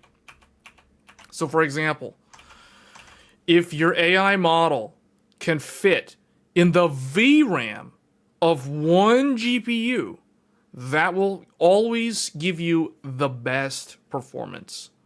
That is always the best performance. The token per second generation will be the fastest, best experience from a usability standpoint, the fastest performance. I verified this with LM Studio earlier this week with the Radeon AI Pro. Running the entire DeepSeek model in one graphics card is much better than having to leverage multi-GPU. Because when you have to do multi-GPU, you're doing what's called scale up. You gotta scale up. You gotta scale up your VRAM. You need more VRAM, not enough VRAM. It's all about VRAM. So when you scale up, you need to add more GPUs. Scale up, add more. You gotta leverage GPUs. You gotta spread them out. You gotta spread that workload across the VRAM of multiple graphics cards to run them as though they are a fusion of graphics cards. Hence why I always keep talking about Potara Fusion from Dragon Ball Z. So scale up is fusion. It's using multiple, spreading out the workload across multiple graphics cards. You gotta scale up because you don't have enough memory on one GPU. So that's the concept of scale up. Now, scale up is really referring to NVLink. NVLink. We talked about SLI earlier in the stream. NVLink is the evolution of SLI, Scalable Link Interface. So this is the interface that allows the graphics cards to communicate with each other over NVLink. Remember, NVLink is faster than Ethernet. Faster than Ethernet. Faster than InfiniBand.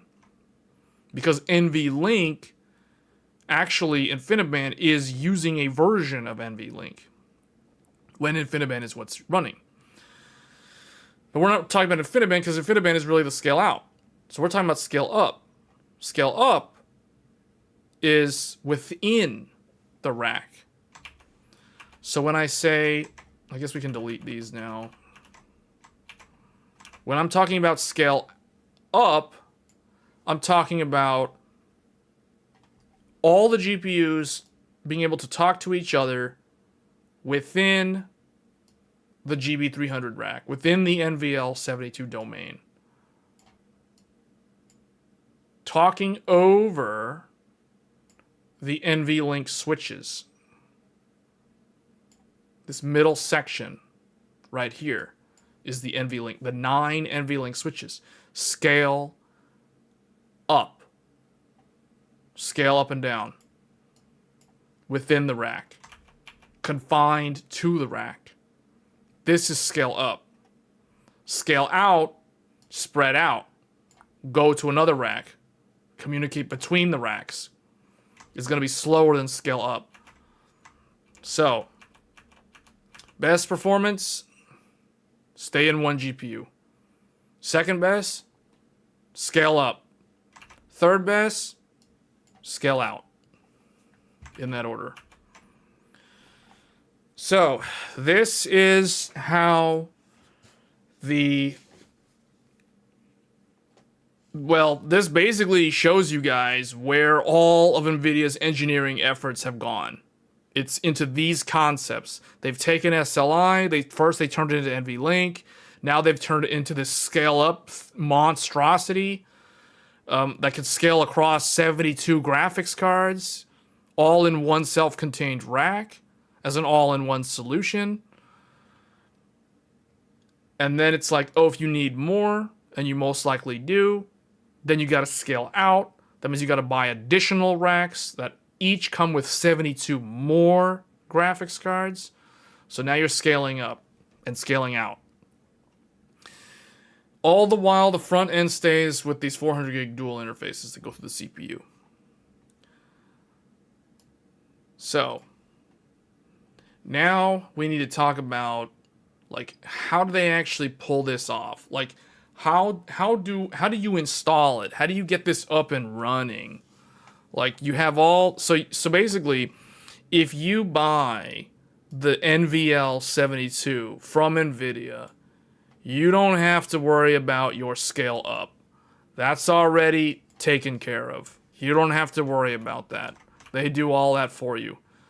You also don't have to worry about the scale out. Now, you could do scale out in a specific way, but you don't have to do scale out using NVIDIA's solution, or you could just use their ConnectX-8 solution and don't have to do anything else. So the scale out, they handle that. They can handle that. If you're buying multiple NVL72s, scale out is accounted for. What's not accounted for is the front end. The front end, now NVIDIA can sell a data center switch solution for front end. It's very expensive, just like the rest of this, as if this wasn't already expensive, but you don't have to go with that. You don't have to go with that. NVIDIA's networking interface, we've already talked about the NVIDIA network interface. The NVIDIA network interface is ConnectX-8 and Bluefield NIC. That's exactly what we've been talking about the whole time. So, but if you don't want to do NVIDIA's interface, now granted, you let this play out, you let the scale up do its thing, you let the ConnectX do its thing, so you don't have to worry about backend. This is also known as backend, guys. So if we're talking about scaling out, we're referring to back-end network. The scale-out is the back-end network. This is another job interview question. So if NVIDIA asks you to explain the back-end network of their AI infrastructure or an AI factory, how will you answer that question? That is a very, very common interview question. The correct answer is that it deals with ConnectX 7 or 8, depending on if we're talking about GB200 or 300, and it's referring to what Jensen calls scaling out over ConnectX 8 interfaces for east-west traffic for inter-rack communication. That is the answer that the interviewer is looking for. When they ask, what does the backend network refer to, or explain to me the backend network. Actually, I should leave this here. Backend network. So the backend network can be NVIDIA's InfiniBand. It doesn't have to be InfiniBand. I want to stress this point. It doesn't have to be InfiniBand. It can be Ethernet. Now, the point that I'm making is there are other ways to do this. What we are describing on this episode of Tech Thursdays is NVIDIA's reference design. So think about it like this. You guys know how NVIDIA has their own reference graphics cards called Founders Edition GPU. You know how they have the Founders Edition? And then there's the AIB AIB partner cards. So the Founders Edition, this is the Founders Edition. So if you're buying this from Nvidia, or one of their partners are just reselling this, like a Best Buy or a Micro Center, this is the Founders Edition. So everything we've talked about is the Founders Edition from Nvidia. NVL72 equals Founders Edition of AI infrastructure, or AI pod, or whatever you want to call this AI monstrosity that Nvidia is trying to sell you. This is the Founders Edition. But just like how in the gamer world, there exists AIB cards like the Asus Astral or the MSI Supreme. Just like how there are AIBs, there are actually other ways of doing this that don't require buying an NVL72 from Nvidia. So meaning if somebody wanted to DIY this solution, they could very well do it themselves. They don't have, like, well, okay, I shouldn't say DIY, because technically you're gonna have to buy a bunch of parts separately from, you know, a bunch of network companies. Like, you're gonna have to buy network switches. You're gonna have to buy, we're gonna have to buy a ton of network switches, like a lot of network switches, because if you're not going to handle Nvidia's Connect X8, you don't want to pay the Nvidia tax for your scale out on the back end. You're gonna have to do this with Ethernet switches, data center switches. You can do it. It is possible to do it. We could literally spend the next 2 hours drawing what that looks like. And let me tell you, it's not pretty. It's extremely messy. But it is possible to build this without buying it from Nvidia. Now, you're still going to have to buy the GPUs, but you don't have to buy the GPUs from Nvidia. You can go and buy them from one of Nvidia's partners that are reselling them, and then stitch together your own AI pod if you wanted to. So I wanted to point that out, because people, up until this point, I've been talking about this as if this is the one and only way to do AI, because Nvidia says so, and what Nvidia says is the word, and thou shall not go against Nvidia. It's like, no, of course you can go against Nvidia. Now, you're still probably going to need Nvidia's GPUs, but guess what, guys? Newsflash, AMD also makes AI accelerators. How do you think AMD people do this kind of thing? They're not going to have InfiniBand. They're not going to have access to the ConnectX scale out from Nvidia. They're going to do it a different way. The different way is more of the freewheeling, jerry-rig this thing together, get it working, ragtag, small and scrappy. That's the AMD way of building an AI pod. Now, I shouldn't say that's the AMD way. Like, someone can build this with NVIDIA GPUs without buying an NVL72 from NVIDIA. But the point I'm making is that you can go and build this yourself.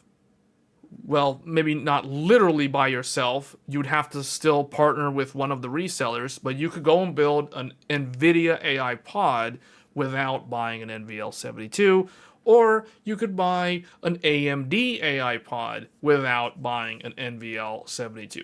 So the key takeaway with this whole section of the stream is that there are alternatives. There are options. This is not the only way to do AI. This is the way that NVIDIA says is how they recommend you do AI. And the nice thing is they have this Founders Edition solution all ready to go.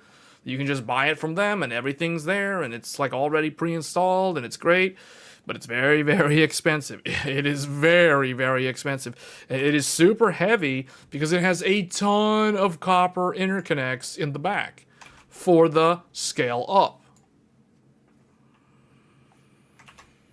And if you're not going to do the scale up using NVIDIA's copper interconnects, the whole claim that, oh, the global internet traffic can be carried by the scale-up spine in 1 second. Like, they keep saying that. Well, if you're not going to do that using NVIDIA's homegrown solution or their official reference solution, you have to be able to do it another way. And there are ways to do it, but boy, is the alternative much, much harder.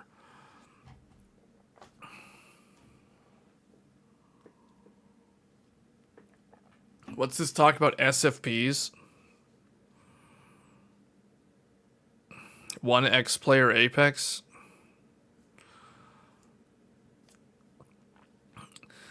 Man, if you're asking how much this rack costs, it's not for you. This is not for the average person. Individuals are not buying these. These are like companies are buying these.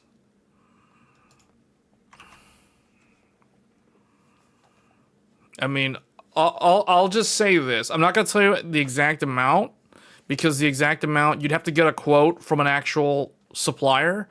What I can tell you is that it's well into the 7 figures. Okay? This is in the 7 figures if you're deploying these. So if you're asking how much it costs, it's probably not for you. Just saying. So, okay, we've talked about ConnectX, we've talked about north-south, back-end, front-end, human to machine to machine, scale up, scale out. I'm trying to think, what else do I want to talk about on this subject? Oh, the front end. Yeah, the front end. Okay, so we talked about the back end. So if we take NVIDIA's reference design for what it is, and we accept this as the way that we want to implement AI,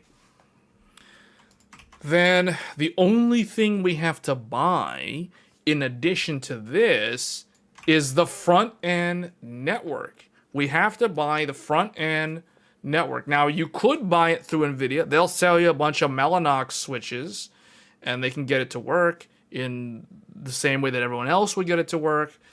But if you don't like InfiniBand, you don't want InfiniBand to go beyond the ConnectX and leave it at that, then you're going to want to go with a different vendor for the front end. The front end. So now we're going to talk about the front end design. Front end network design. So there's this concept. Okay, well, we're not going to introduce this concept yet. I'm probably stepping too far ahead. So let's do this. So in the data center, let's say we have, how do I want to do this? So we've got let's just say we have,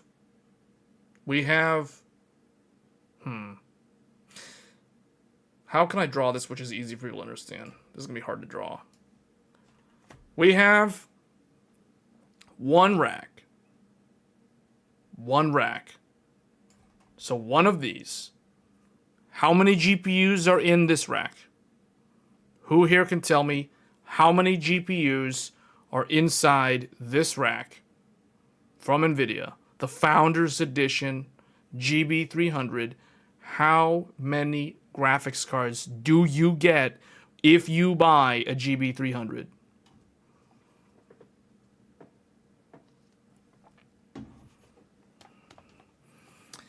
Someone's got to tell me the answer. I already said the answer earlier. Probably like 5 minutes ago or so. A lot of folks are making a lot of money with rip and replace. Okay. All right, so you guys are paying attention. So yes, 72 graphics cards. It's in the name. It's in the name. NVL 72. 72 graphics cards. NVL72. NVLink 72. NVLink 72 literally means we are going to Potara Fusion 72 graphics cards into an Uber GPU. Not a super GPU, an Uber GPU. The one GPU to rule them all. The NVL72. The ultimate creation of NVIDIA's engineering efforts. So 72 graphics cards. I personally don't want to draw 72 squares. That is going to be an awful lot of squares. So I'm trying to think of like an easy way to summarize this without drawing 72 squares on this screen. So what I'll start with is the concept of the network or the data center switch. The data center switch is required for the front end network. Data center switching. This is known as the leaf switch. Leaf switches. Leaf switches. These two things, these two rectangles, are leaf switches. We'll get to why they're called leaf switches in a second. And down here you have the GPUs inside this rack.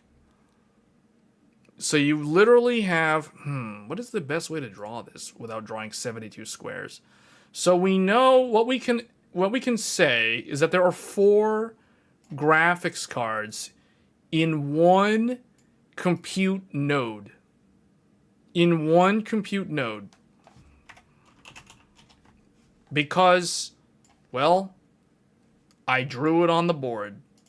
4 GPUs and 2 CPUs and 2 Bluefield network interface cards for Ethernet for your north-south front-end network connections. So 4 GPUs. Should I even draw it this way? You know what? I got a better idea. So just say that these are not GPUs. These are the trays. These are the compute trays. This is one compute tray. One tray. How many trays are there, guys? How many trays? The answer is literally on the board right now. How many of these compute trays are inside this rack? Who here has really been paying attention?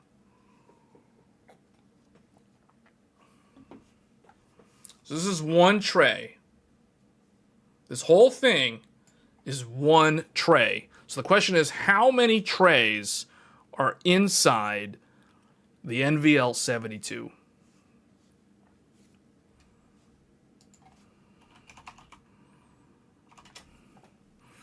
You can either look at the board and find the answer, or you can do the math. It's a simple math question. Or you can just, the answer is literally on the board. For those that are really paying attention. But yeah, I recognize now that this subject is way beyond the gaming audience. This is like only the true enthusiasts would be able to keep up with what we're talking about. 18. Answer's right on the board, guys. Right there. 18 trays. 18 trays. 18 trays.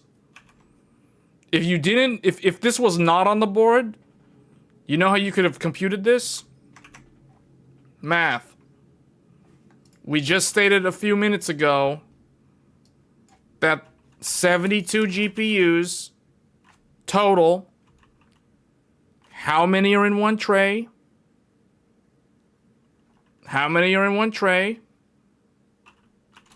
4 per tray.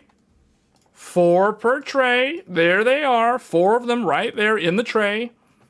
72 divided by 4 equals 18 trays. 18 trays. So you can do simple math. So we got 18 trays. You can call them trays or you can call them compute nodes. 18 of them. Oh, look. 10 of them are up here. The remaining 8 are down here. 18 trays in the rack. 72 graphics cards. Hence the name NVL72. This is a fascinating topic.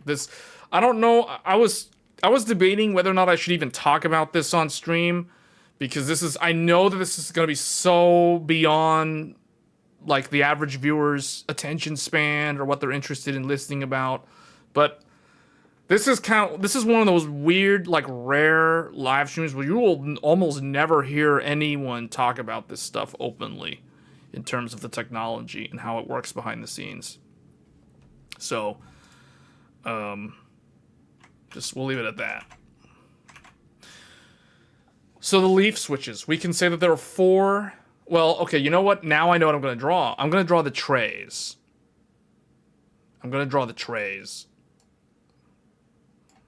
So each one of these squares represent the tray. So I got to draw 18 of these. 1, 2, 3, 4, 5, 6, 7, 8, 9, 10, 11, 12, 13, 14, 15, 16, 17, and we'll put this one over here, 18. 18 trays in one rack. You think no one ever, even in the YouTube history, has talked about this? Maybe. I don't know. I mean, this is brand new, guys. This is brand new stuff. This is GB300. This is the stuff that came out earlier this year. It's shipping now. There is some terribly long lead times. People are waiting. There is going to be an insane GPU shortage again because of GTC. You guys, if you're looking online, you will notice that the supply of 5090s is drying up. 5090s are going to become harder and harder to get because Nvidia is scaling. They're basically diverting all their purchase of wafers to TSMC for NVL72s. So just keep that in mind. So 5090s are going to get harder to get for a while. I don't know how long the shortage is going to last for 5090. It's not going to affect the weak GPUs, all those peasant GPUs, you know, any 5080 and below. That stuff's weak stuff. No one cares about that stuff. 16 gigs of VRAM is not enough for AI in this day and age, and especially going into next year. So, like, only 5090 is going to be affected by this. Memory is going to be affected, guys. Memory, yeah. DDR5, NVMe, all this stuff.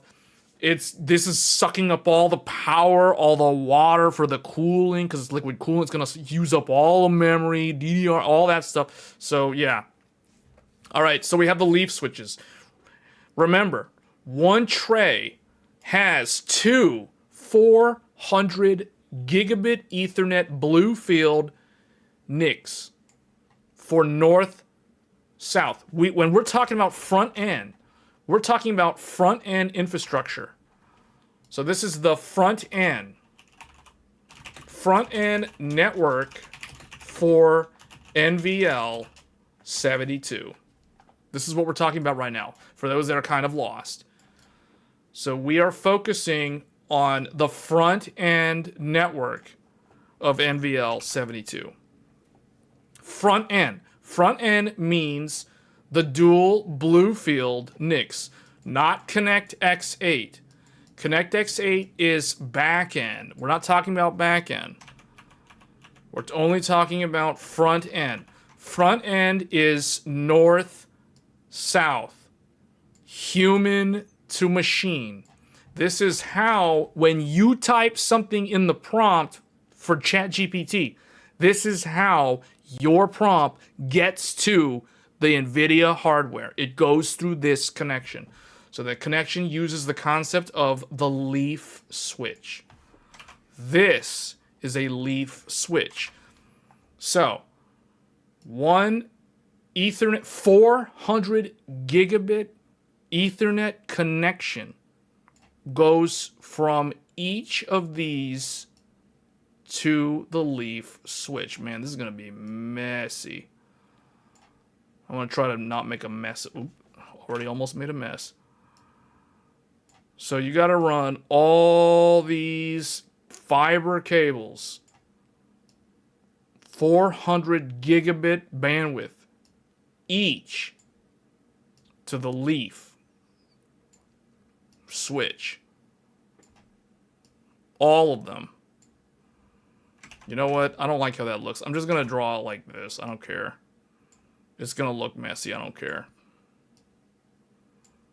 All of them connect to the leaf switch.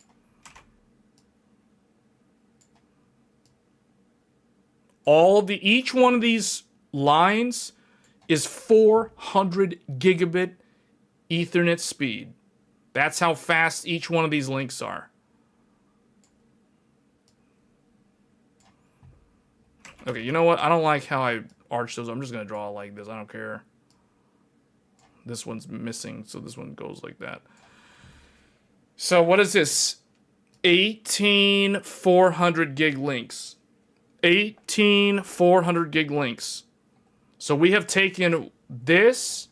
Imagine that this is this. And it goes to the switch. So the question is, what about this guy? Where does this guy go? I connected the left one to this leaf switch. Where do you think I'm going to connect the right one? Where's the right blue field, the redundant one, going to go? Where do you guys think that connects? Depending on who you are, you're probably thinking that this is a really easy question, or if you're completely lost, this is probably a very hard question.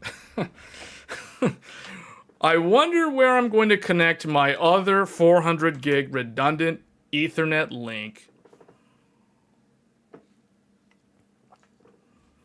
So I've got dual NICs on all 18 of these trays, and I just so happen to have 2 leaf switches. So far, I've connected the left one to this leaf switch, so I wonder where I'm going to connect the right one. Maybe I'll connect it to this switch over here on the right that's literally doing absolutely nothing right now. So that's exactly what we'll do. We'll connect the right NIC to the other leaf switch to form a fabric. Think about AMD's Infinity Fabric, the IF. This is like an external Infinity Fabric.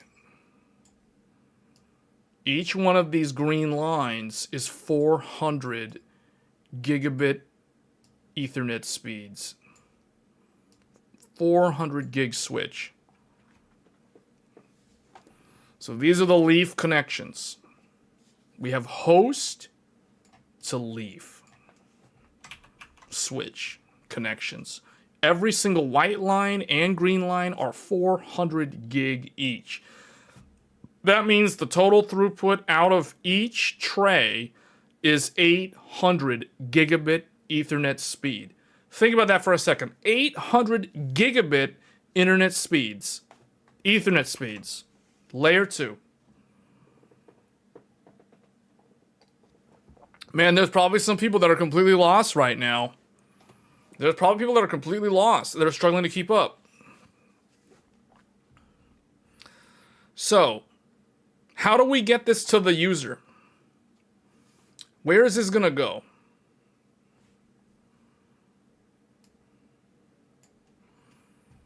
So now this is where things get real interesting.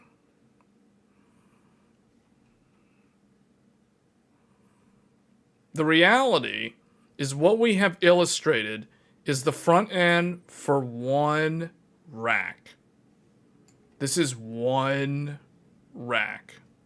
So you need all of these fiber cables and all of these optics, these OSFPs. OSFP, not SFP, not SFP plus. No, that's peasant garbage. No. And we're not even talking about QSFP. We're talking about OSFP. This is the true high end of networking. OSFP. These are OSFP switches, not QSFP, and definitely not SFP. No, these are OSFP switches. 800 gig ports. So we've got 64 800 gig switch ports. This is how high-end this stuff is. This is mind-boggling high-end. This ain't no regular data center switch. No, this is an 800 gig per port, 60, not a 48 port, definitely not a 24 port. No, this is a 64 port, 2 rack unit, 800 gig per port OSFP switch. This is like the highest end network switch that you'll ever find in a fixed form factor. And this ain't your old refrigerator-sized L3 switch. No. This isn't even a switch stack. This is an individual 2-rack unit, 2U, 64-port 800 gig switch. That is what they're using. That's how high-end this is. I mean, I saw the sidebar conversation earlier. Someone was talking about ubiquity SFPs. I found that amusing, knowing that we were going to start talking about this type of network switch in a little bit. So, guys, this is why Nvidia has left the gamers in the dust, because they are talking, like, the hardware that they are working with is so high-end, so ultra enthusiast class, that it's like night and day. It's night and day. It's like the gamers and Nvidia aren't even on the same wavelength. They aren't even in the same universe anymore. Because that's how high-end this stuff is that we're talking about. And this is for 1 rack. This is 1 rack. The more you buy, the more you save. No one is buying 1 rack. I can guarantee you that. No one is buying 1 rack. They're buying more than 1. You're either buying 0 or you're buying some number greater than 1. That's not necessarily 2. So now we need to introduce the final concept. The final concept. The more you buy, the more you save. This is the final concept of this live stream, of this episode. The more you buy, the more you save. So now we need to introduce the concept of scalable unit. Oh boy, this is where it's gonna go crazy. This is like so pro level right now. This is so pro level. This is like way fanatic levels of enthusiasm right now. We're gonna talk about the scalable unit, guys. This is like ultra enthusiast. This is so enthusiast. The average enthusiast is gonna be blown out of their mind. They have no idea what we're about to talk about. The scalable unit. Oh boy, here we go. Oh man. This is like super high end. This is the sort of stuff, if you can answer the interview questions, this is how you get a job at Nvidia. Oh my goodness. There's a reason why the text has changed to Nvidia's green. The scalable unit. We're going to abbreviate that as SU for short. Scalable unit. Oh boy. Okay. I'm going to define for you what a scalable unit is. 1 SU, or 1 scalable unit, is, equals 16 GB300 racks. Which equals how many graphics cards? How many GPUs? How many GPUs, guys? This is the question. This is, I don't know if this would be an interview question, because this is kind of like asking someone to do math. This is like some basic math, but still it's math on the spot. So, okay, the scalable unit is what? One scalable unit is 16 GPUs.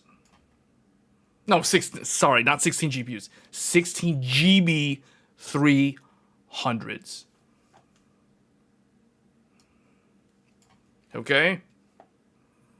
Oh, okay. You guys are paying attention. You guys are paying attention. Okay, I'm actually impressed. That is the answer. 1,152 Blackwell 300 GPUs. People are paying attention. Wow, okay, I'm actually impressed. Good job. That's a good job. 1,152 GPUs. This is how many GPUs most people will purchase when they're buying the GB300. This is like the average number. So just so you guys know, this is like a starter kit. This is a starter kit.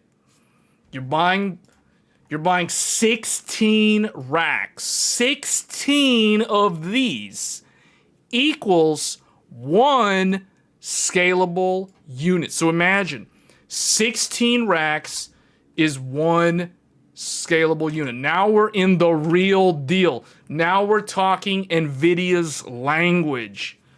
Now we know how to speak like Jensen. This is exactly how he talks when he's talking about his platform. Scalable unit. Scale up, scale out. We're gonna scale up, we're gonna scale out. Get more scalable units, you can scale out. Scale out faster and scale up. This is what it means to be Nvidia in 2025. None of that nonsense. Frame gen, no one cares. 2x, 4x frame gen, no one cares. Literally, no one cares. It's frame gen. It's god awful. No one cares. Upscaling, who cares about upscaling? That's so like 2022, man. No one cares about upscaling. Like, that's garbage. Who cares? DLSS, what's that? I don't know what that is. That's not even in the interview. Like, who cares about DLSS? No one's gonna even ask that on the interview.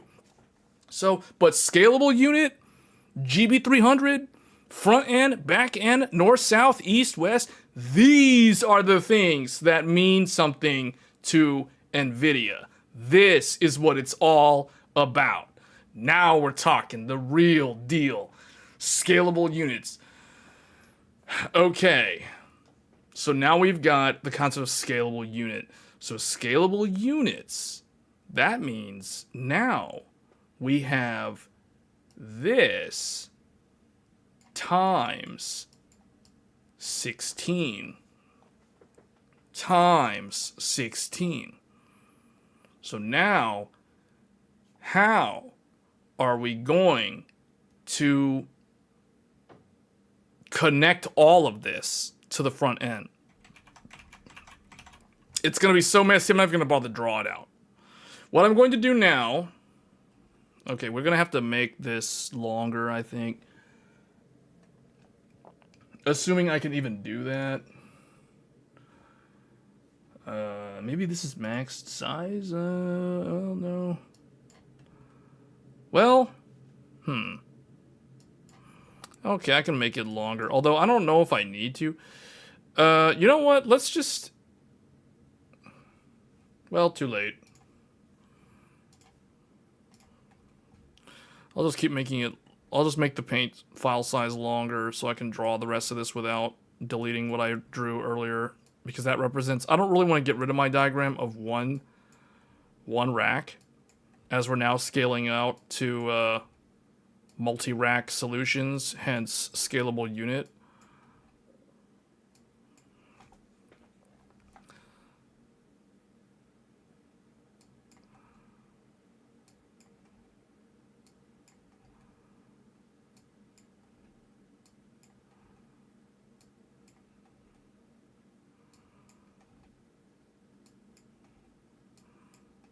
Okay, I think that's good enough. Okay. So what we're going to do now, we're going to reintroduce the concept of the leaf switch. But now we're going to talk about this with the idea of the scalable rack unit or not the scalable rack unit, the scalable unit. So we have one scalable unit. We're going to illustrate this for one scalable unit. So for one scalable unit, typically you're going to need you're going to need 8 leaf switches. Yeah, that's right. You're going to need 8 leafs. So in our original setup, we show that you need 2 leafs for one rack. But now that we've scaled out to one scalable unit, which means 16 racks, we need 8 leaf switches.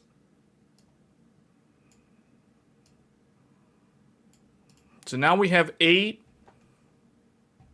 of these.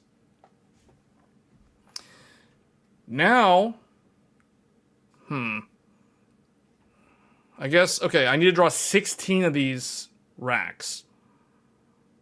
1, 2, 3, 4, 5, 6, 7, 8, 9, 10. They're supposed to be the same, but whatever. 10, 11, 12,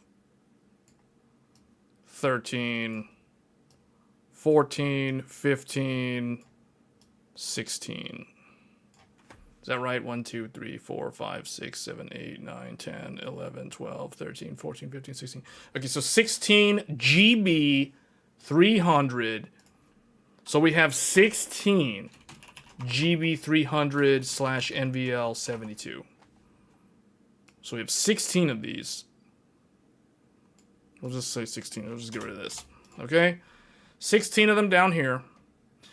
8 leaf switches. 16 racks, 8 leaf switches. We're going to get to that because we got to introduce another type of switch. So the leaf connects to all of these.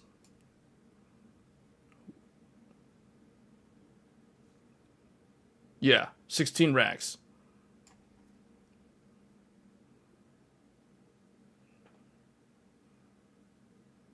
Is that right?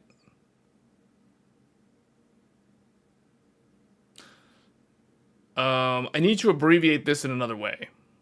Hold on. Yeah, because each one of these are the trays.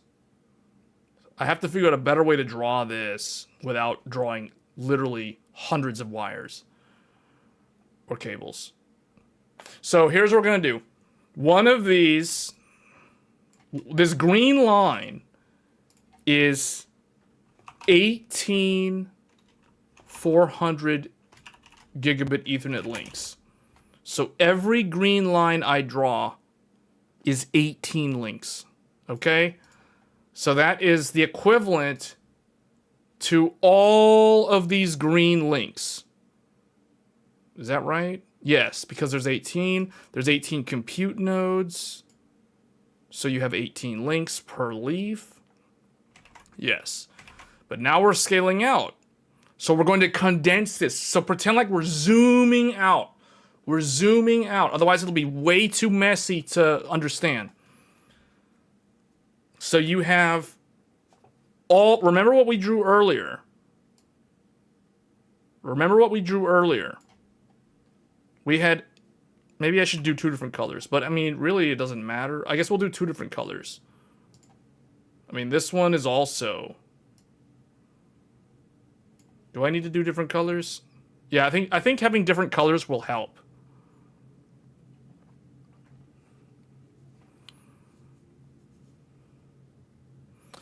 Okay, so each one of these... This is also 18 links. 18 400 gig links. Every time you see a green line and this blue line, it means 18 links. Because I'm trying to summarize. Remember, all of this is now one of these. This is equal to this whole thing. Because in this picture, each one of these represent the compute nodes in one rack. Okay? Because remember, you have this and you have this. in each of those 18 trays. It's this times 18. So 2 times 18 is 36, but they're split across 2 different leafs. You have this one in the white connections going here, and you have this one in the green connections going over here. So now we're going to zoom out. Now, this whole thing becomes one rack. Okay? So now we have the left, which is going to be green, and the right, which will be blue. We're talking about the blue field NICs. All right, so the green ones are going to be like this. They're going to go like that. The blue ones are going to go like this. The only reason why I'm doing different colors is so that it doesn't look super ugly with all green or blue. So what have we done? We have done 18 wires. So this one green wire represents every one of these white wires. And this blue wire represents every one of these green wires. This is switch 1, this is switch 2. This is switch 1, this is switch 2. Basically, we're zooming out. Now, are you guys keeping up, or are you completely lost and confused? This is the front end connection for one rack. One rack. One rack. One rack. One rack. So now we're going to talk about multiple racks. We're talking about 16 racks. 16 racks. So to make it not super messy, I'm condensing 18 of these into one link. You guys understand? Color should match when tracking. Should I do white? Well, I mean, I already kind of crisscrossed it, but okay. But as long as you guys understand, okay, it'll make sense when we finally draw all of it out, hopefully. Okay, so now that takes care. So these two take care of these 4 racks. We have 16 racks, so we got another group of 4 here. We have another group of 4 there, and then we have a final group of 4 here. So now we got to connect those to their leaf switches. So the blue ones are going to go like this. Okay. Like this. And then these blue ones will go here like this. And these will go, whoops. And these will go like this.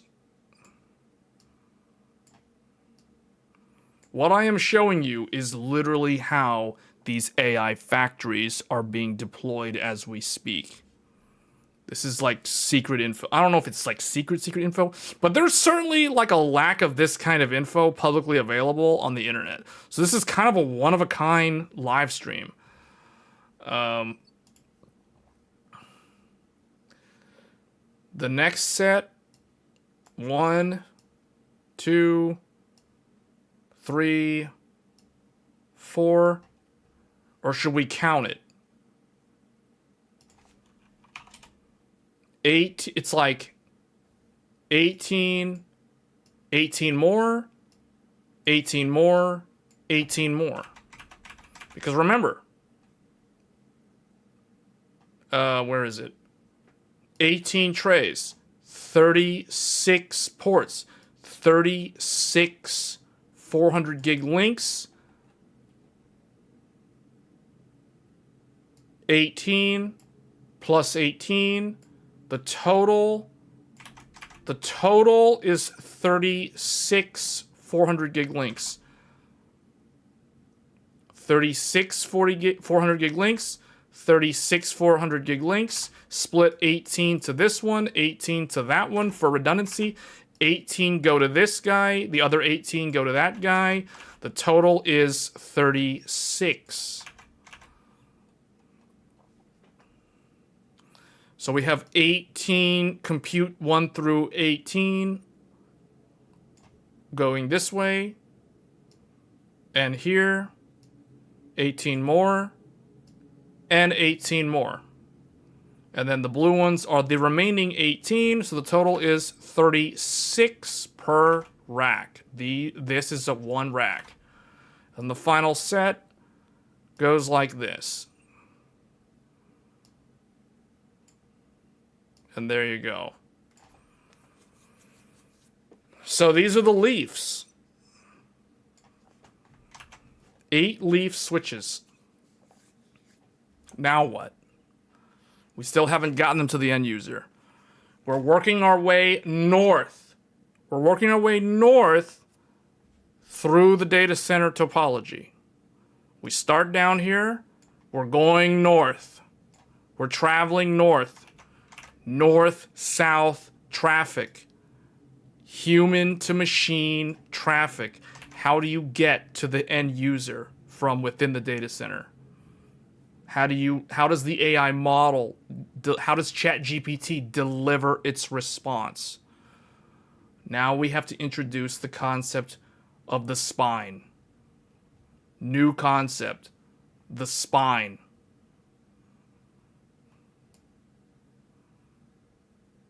Spine. The spine switch. For this scalable unit, for one scalable unit means 16 racks. You need 4 spines. 4 spines. So where we said leaves, now we have spines. Spine switches. The backbone. We're going to the backbone. Now, these are going to be different. For GB300, these are going to be 1 link, 800 gigabit Ethernet links. So if you see the purple means 800 gig link. So now we're really going high speed. Now it's the real deal.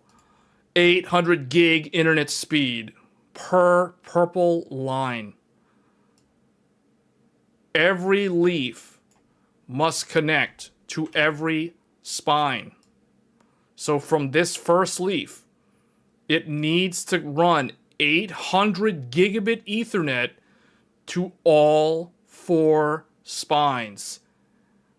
This is the way.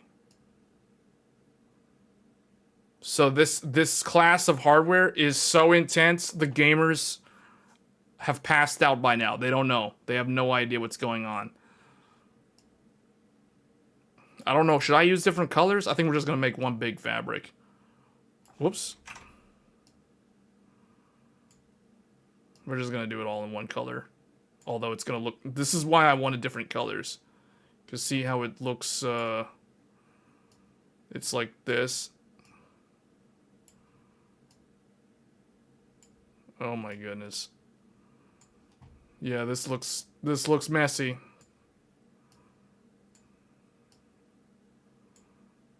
That looks messy. This is forming an infinity fabric on a whole nother level.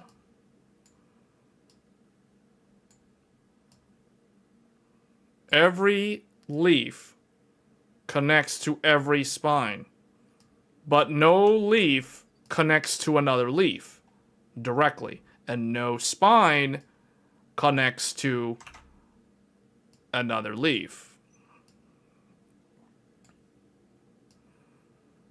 So basically your backbones only connect to your distributions, and your distributions, or I guess your access layer, whatever, do not connect to each other. So notice that we're not doing this. Notice that we're not daisy chaining. We do not do that. That's a no-no. You don't do that. You don't do that. You also don't connect these. That's a no-no. You do not connect these together. No, they do not connect to each other. They have to flow over the backbone as a fabric. It creates the mesh. This is the concept of the spine leaf architecture. And this is the infrastructure for one scalable unit of the GB300 or NVL72. This is how it looks in the data center. So you guys, when you watch that fancy B-roll of a data center, you see like the camera spanning B-roll across the aisle of a data center. You see all those racks of equipment. The equipment includes, obviously, the server racks, or in this case, the Nvidia GB300s, if we're talking about AI. And then, obviously, you've got your leafs, and you have your spines. All those, the sea of wires, of cables that you see connecting, here it is. That's how it's interconnected. All right, so now there are a few more things, but these are kind of like anecdotal things. The final part of this that we haven't really addressed is the way it gets out to the internet. How does it finally get to the end user? Well, it turns out that they have additional leafs. Now, I've heard these are called different things. Some people call these the border leaf. Border leafs switches. Some other people call them the super spine. The super spine. So depending on who you talk to, some people might call it border leaf, some people might call them super spine. Border leaf in the sense that they connect to the spines. And remember, spines do not connect to each other. So technically, the super spine terminology is technically wrong, because a spine switch never physically connects to another spine. So when someone calls this a super spine, it's kind of a bad name, because you're connecting to the spine right here, but you're calling this a spine. Spine and spine don't connect. So the border leaf is another name that people use, because by calling it border leaf, it makes sense from a topology point of view, because it's a leaf connecting to a spine. Another way to look at this is like this is upside down. Like I could have easily drawn these like over here, but I ran out of room. So these connect to the final device. The final device. Do you guys know what the final device is? Who here knows what these final devices are that these connect to?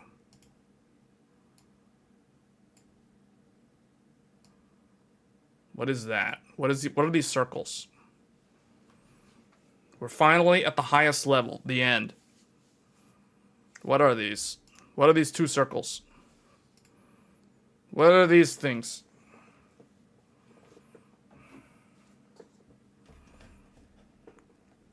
Routers to the... Okay, well, that's the answer. The routers. The routers! How do you get your AI bot to talk to the end user in their house when you're sitting in a data center cloud? Through the internet. What connects you to the internet? A router. So the edge routers. Edge routers, also called peering routers, but we won't use that term. That's more of an ISP name. So we'll just say the edge routers. That's how you get out to the internet. That is how the end traffic gets to the end user over the WAN link. That's how the data center traffic goes outside to the world. And that is how you connect to ChatGPT when you interact with it in a browser. Your prompt comes in through the router. It goes here. It goes here. It goes here. It just so happens. So technically there's also some kind of controller, which I didn't draw out, but that's just going to add more switch ports. There's a controller that will determine, it'll basically load balance the schedule. Oh, go to this rack. This rack. Talk to this rack. So go there.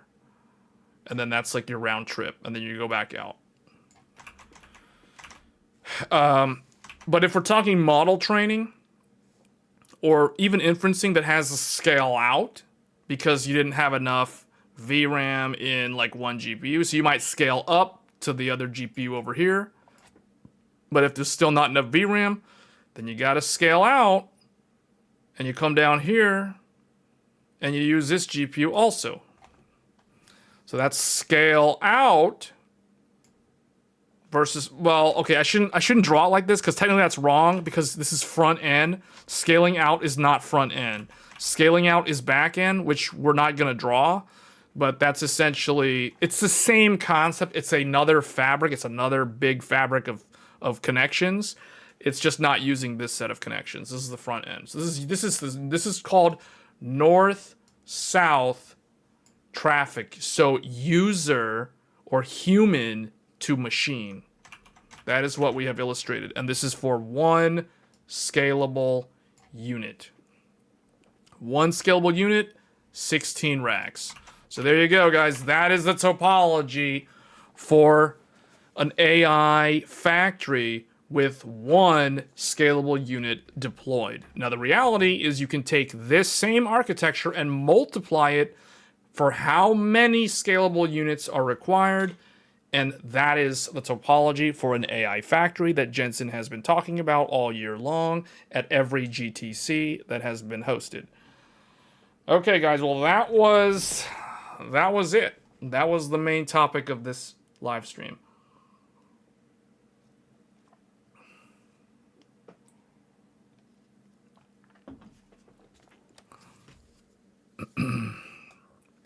The routing algorithm on the router and associated switches will do the load balancing across the network.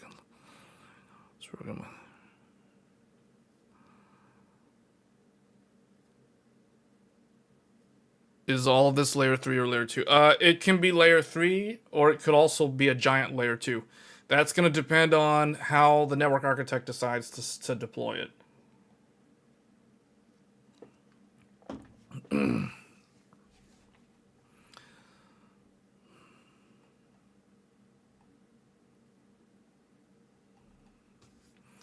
Okay, so that's basically it. So we've this covered a whole lot. This is probably unlike any other live stream that I've done. This is like a super deep dive into AI and how it works from a hardware infrastructure standpoint. Maybe someday in the future we'll talk about the software stack and how that works. But I'll probably do that in separate YouTube videos.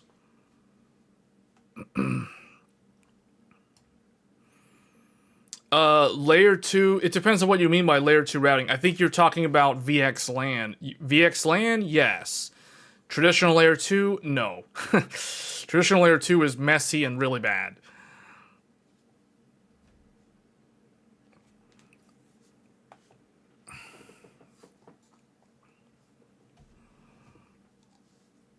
What hardware will I need to build a home AI factory using leaf spine architecture? That's a great question. So here's the thing. The only time you need a spine is when you exceed the number of interfaces that your leaf can provide. So if you don't have like this level of connections required, you don't need the spine. That's why when we were talking about earlier here, this is one rack. This is one rack. Now, I didn't draw all of these wires or all these fiber cables down here because it would look so messy. The reality is this green link is every single one of these white links. I summarized it. Whoops. Wait, why is the... Okay, apparently I guess I left that. I'm just going to leave this here. What else did I have here? Oh, so that one I'll keep out. Okay, so yeah, this is the topology. But the question about what would you need to build a home AI factory? So, you don't really need. Okay, so let's talk about home lab AI factories. So because I'm actually been doing that myself. So I'll tell you right now, for the average user trying to run on-prem local AI, you don't need any sort of spine switches. You might need an actual switch. You don't necessarily need to call it a leaf switch. Typically, a leaf switch implies that you'll have a spine switch as well. But you don't really need these things if you're just doing local AI. The only reason why these things exist in this design is because we have so many devices that need high-speed internet connectivity. And that's why it scales in this pyramid style structure. Because this is one of the most efficient ways to do it. This isn't the only way to do this, but this is kind of like it is a structured, easy to understand topology, this being the spine and leaf topology that data centers have used for a very long time now, at least 15, if not 20 plus years. This has been a thing for network architectures, for data center network architectures, I should say. And a similar topology can exist in an enterprise or a campus network. Now, campus networks are a little bit different. Well, I shouldn't say a little bit. They're quite a bit different because campus networks are typically going to do things like stackable switches, where data centers, if they want to offer redundancy between, like high availability between switches, they will do something like a VPC, for example, which is different from a switch stack. But now we're getting really too deep into the nuts and bolts of the networking side, and I think by us talking about this further, we're just going to alienate more of the audience, because I have a feeling most people watching the stream have no idea what I just talked about. So, to answer your question about home factory, like AI factory, really what it's going to come down to is what are you doing with AI at home? Are you trying to actually train a model, or are you just doing inferencing? If you're doing inferencing, then it's very easy. You basically just use the model that you're using, and the more accurate or the better the model is, typically the more parameters it has. And that also means that you need more VRAM. So the reason why I ended up buying this, the Radeon AI PRO R9700, was literally for AI. Now, the one thing that I noticed about it is the 32 gigabytes of VRAM does come in handy for games that have high resolution texture packs. Like, for example, Monster Hunter Wilds. Monster Hunter Wilds is a game that, because I play it upscale to 4K, it exceeds it.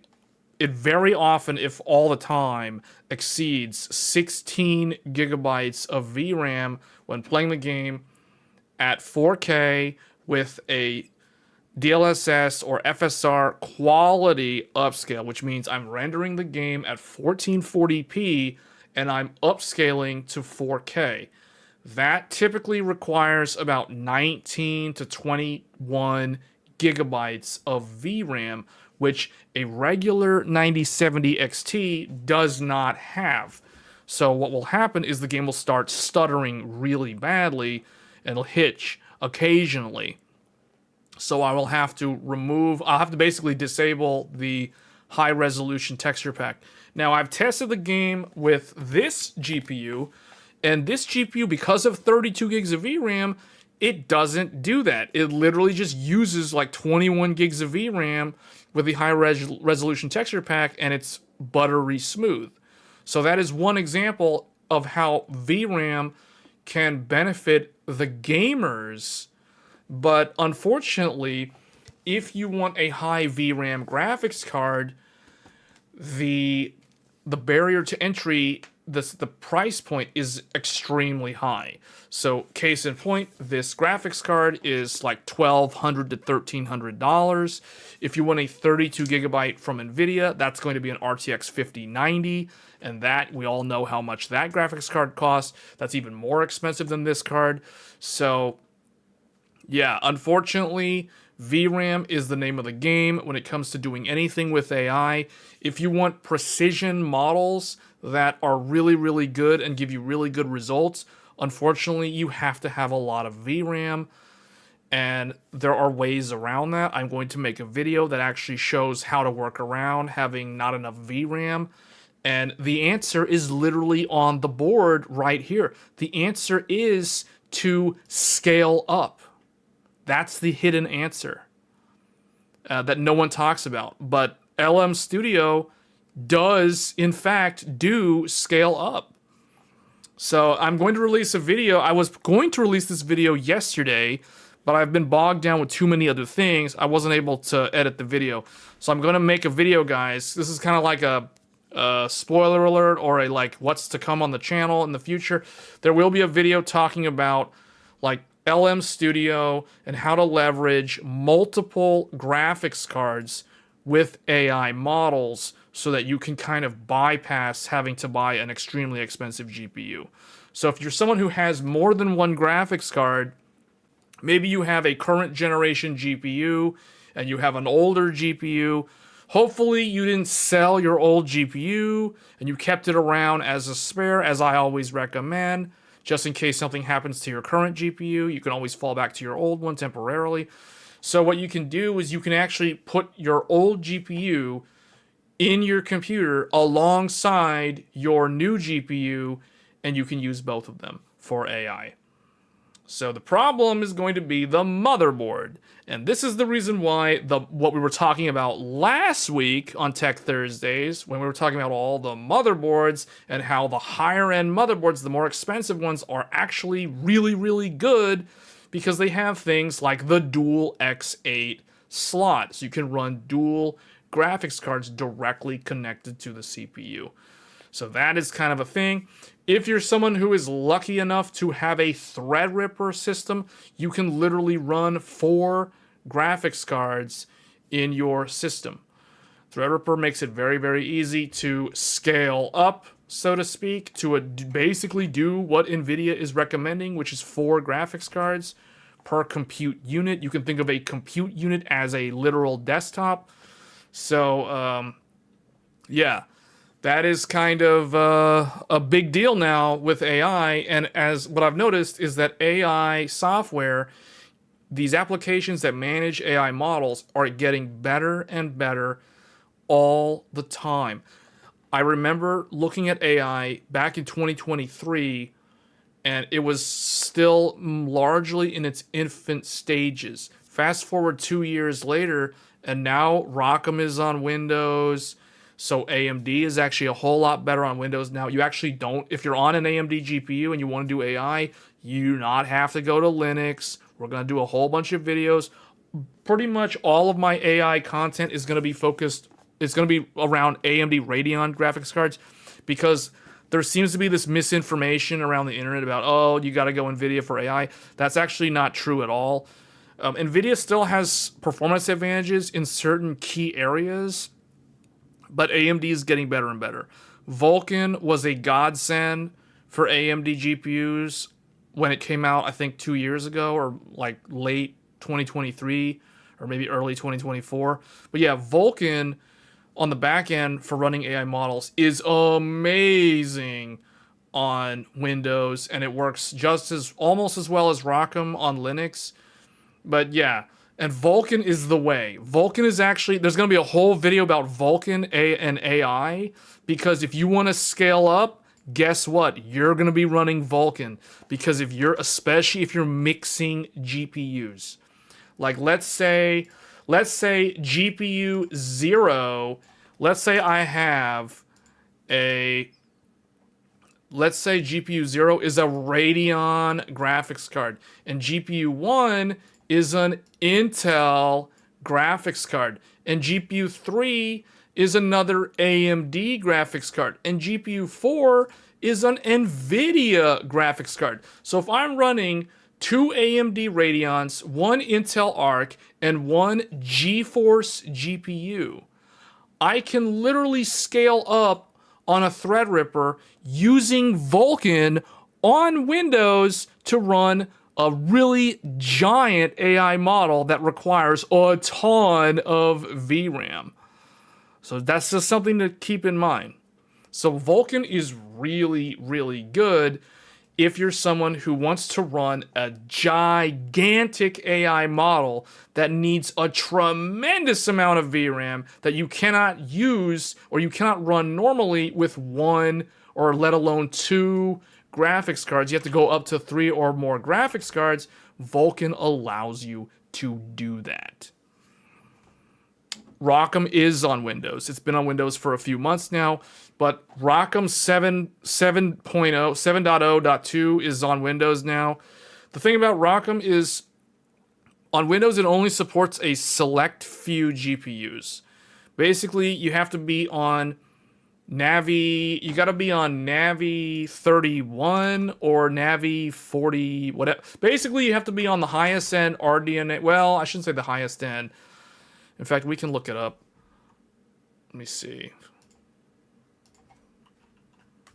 AMD ROCm on Windows Matrix. Yeah. So why is this showing?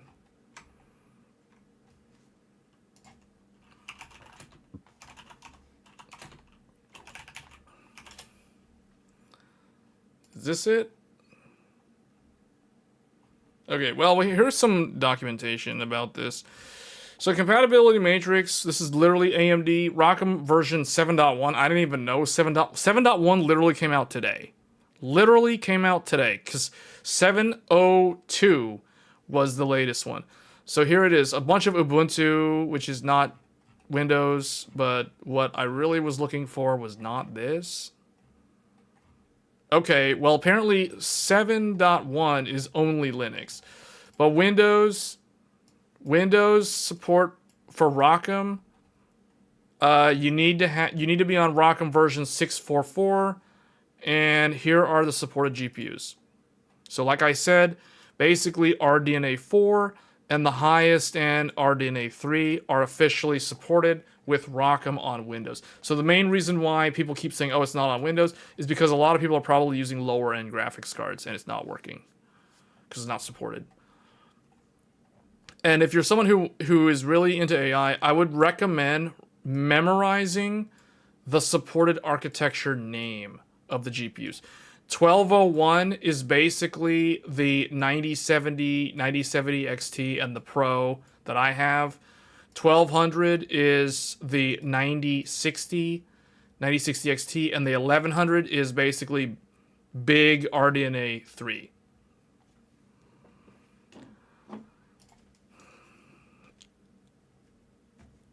I already am, and that's actually gonna be part of the video. Yes, I'm using my Intel Pro B50 and the 9700 together in multi-GPU setup.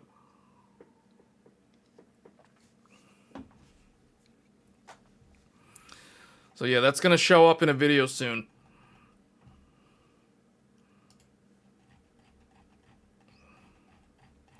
But yeah, I guess I thought 7.0 was available.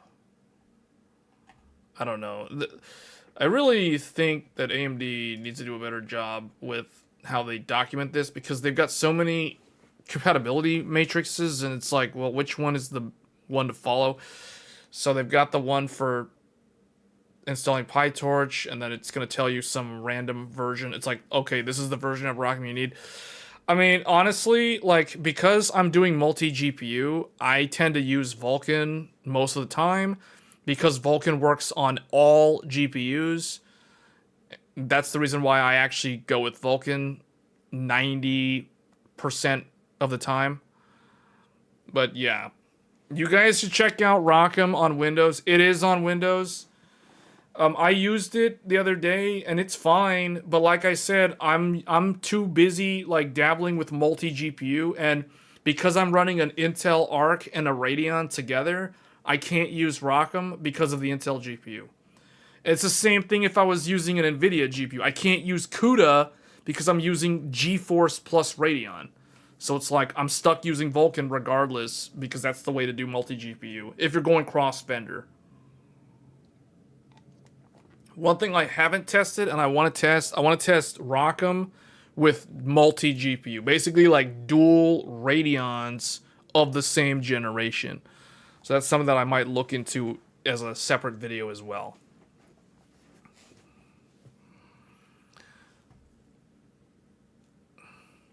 Yeah, there are a lot of benefits to using multiple graphics cards, guys. Like, I've been preaching multi GPU for a long time now, and I'm very happy to see AI is successfully leveraging multi GPU technology. Like, case in point, this machine that I'm live streaming on right now is literally multi GPU. We have a Radeon RX 7900 XTX and an Intel Arc graphics card in this very computer right now.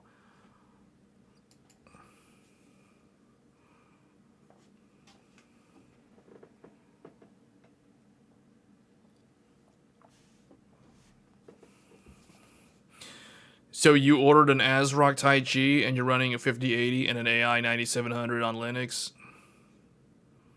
How do you install the Nvidia driver on Linux? Everyone always says if you're on Linux, you go Radeon. It's like it's the complete opposite of like Windows. I've never actually tried to run an Nvidia GPU on Linux. I assume it has to work because I think a lot of people that are doing stuff with AI are probably using Linux and they're probably also using Nvidia. But the thing is, everyone seems to say Linux is so good.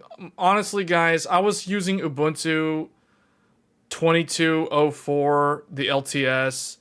I was not having a good time the other day with Linux. I mean, the fact that there's no like easy to run GPU-Z equivalent, so I can verify which one of my graphics cards or if both graphics cards are being used, is so annoying in Linux. Because on Windows, if I want to see if my second GPU is being used, I just have to open Task Manager. I don't need to use Afterburner. I don't even need to use GPU-Z. I can just run Task Manager in Windows and I can see both of my GPUs working. So I don't know what, like, everyone's like, oh, Linux is so good, go to Linux. But it's like, guys, like, the fact that I have to use the command line to do basic things in 2025, to me, that's not a selling point for Linux. That's not a good selling point. Like basic telemetry, like if I want to see GPU number 1, GPU number 2, GPU number 3, and GPU number 4, the fact that it is so annoying to see that in Linux, whereas in Windows, all I gotta do is open Task Manager. Oh look, I can see all 4 GPUs instantaneously, and I can see how much they're being used. Point click easy, I don't know. Quality of life. Just saying.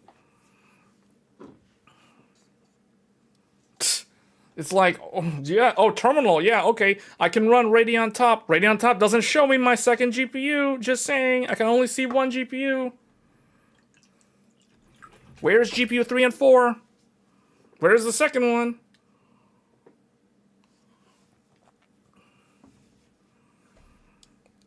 And it's harder to see, like, the temperature, the utilization, the VRAM. I can't, it's like, where's all the telemetry, man?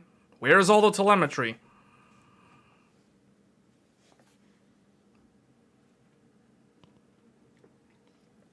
Thank you. It is super annoying and tedious.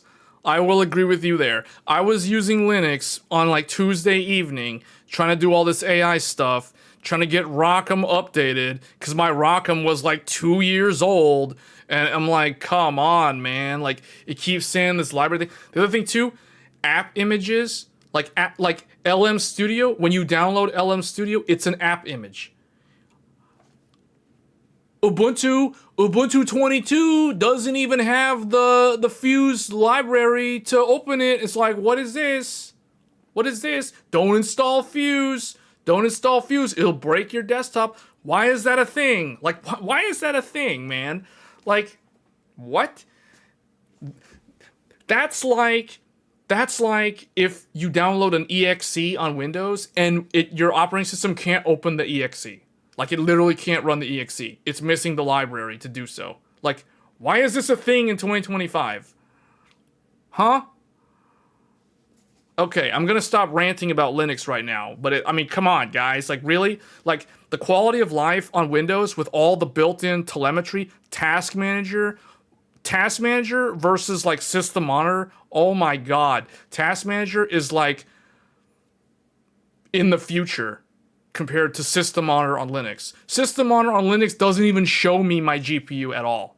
I can see my cores. Okay, that's cool. I can see my Threadripper cores. It's like, who cares? I'm doing AI. Like, the CPU doesn't actually matter. I don't know, man.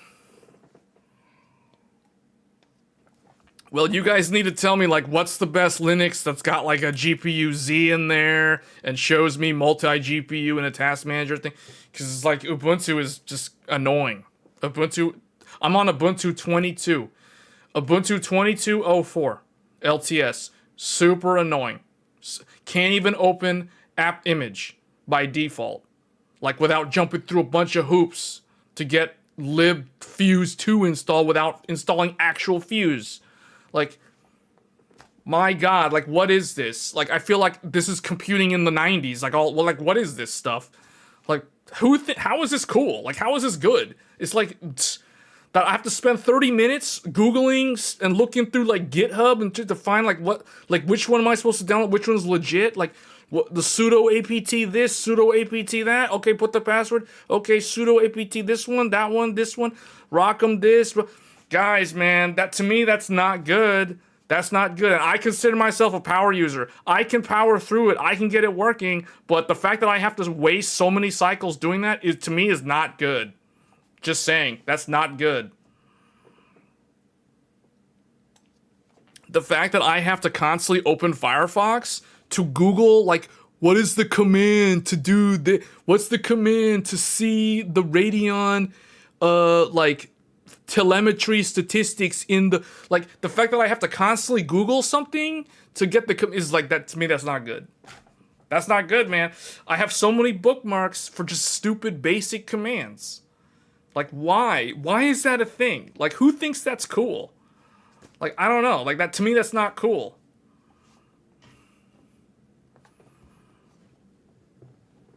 Sudo. They intend for it to be used in cloud or corporate. So then what's the best one? Okay, what's the best Linux distro that's the most equal to Windows? Which one should I use? That's free. Not Red Hat, not SUSE. Like, what's the one to get?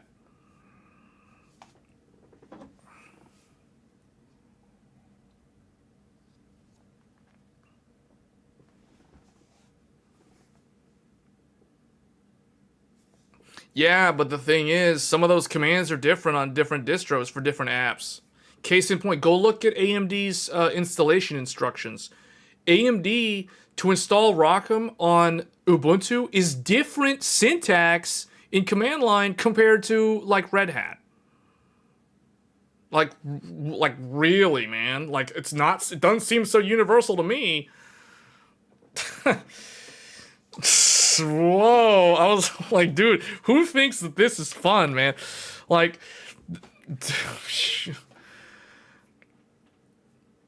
which version is useful for normal humans? I always thought Ubuntu, but apparently not. Ubuntu can't even run app images by default, man. Like, that's bad. To me, that's straight up bad. I don't know, like that. I was like this close to being like, I am so done with like this Linux thing. Like this video's not happening because this Linux stuff is like too tedious. But no, we're gonna. So what we'll do? There's gonna be a video on Linux that's not gonna feature the Radeon Pro. It's gonna feature older GPUs, but the Radeon Pro is gonna be showing how to do AI on Radeon on Windows.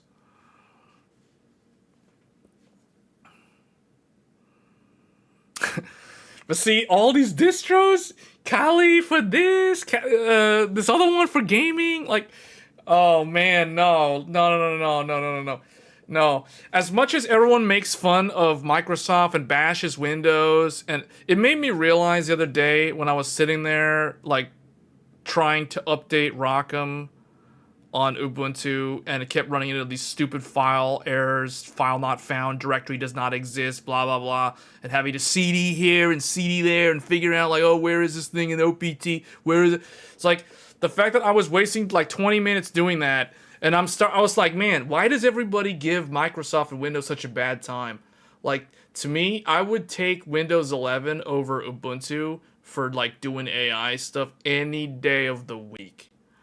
Like, what is this? Like, cdopt slash, like, slash opt slash this that bash this, get in this shell and do the thing. Man, no, really? No. No.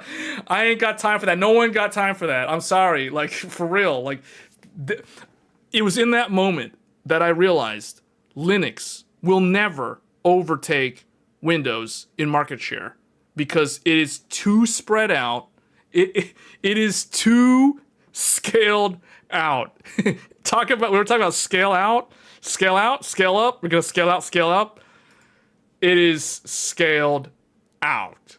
Linux, it's like, okay, Windows, you got Windows XP, which no one uses, Windows 7, Windows 10, Windows 11. And then you got your Linux distros over here. No, dude, there's like a lack of standardization. Ain't happening. No. This is Linux. The gaming distro. Kali Linux. Ubuntu over here. Suzy. Reddit. No. Time out. Hold up. No. Simple stuff, man. Simple stuff. This is the reason why Linux is nowhere close to Microsoft Windows in market share. There is a reason. I realized that on Tuesday. I was like, man, even though this is free, it's like, yeah.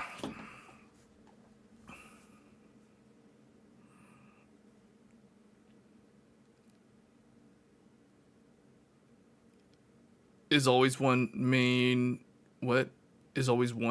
Windows at the moment. Linux has 100 versions going on. I'll say, yeah, I know. And see, I don't know if that's a good thing. That's why I just go to Ubuntu, because that's the one that everybody always talks about. Everyone always recommends that one to start. But apparently, that's probably not the best one for what I'm trying to do. But, you know, it doesn't help when you go and look at AMD's install guide for RDIMM, and guess what operating system they're using for the syntax examples. Oh, look, Ubuntu. It's either Ubuntu 22 LTS or 24 dot whatever.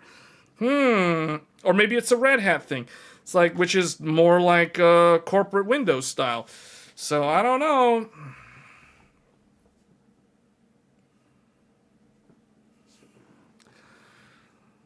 Fedora.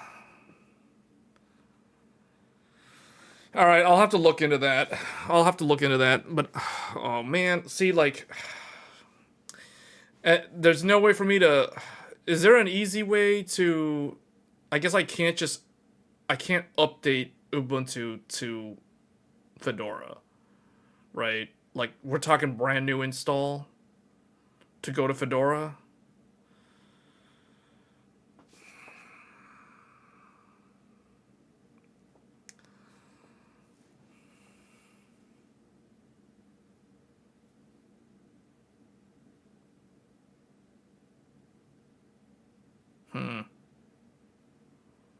Yeah, all the AI tutorials, all the documentation is, if it's all Linux, it's all typically Ubuntu.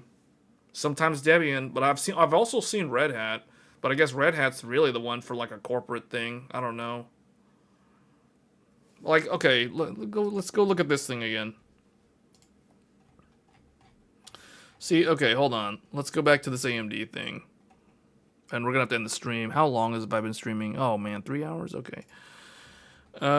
See, look at this. So compatibility matrix. Oh, look, the first one they list. Oh, look, there's my version of Windows or Ubuntu. The first one, Ubuntu. Oh, I wonder why everyone who starts out goes to Ubuntu, because it's the first one on the list. Then we have the other ones that, like, no. Okay, here's Debian. Here's Debian.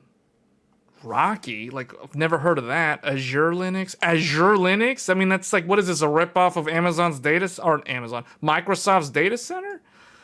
Their cloud organization? CDNA, blah, blah, blah. Okay. But do you see this, though? These are the operating systems. Arch isn't even listed. Arch isn't even listed. So what is someone going to do if they want to follow official support guidelines? Do you guys now see why I'm running this?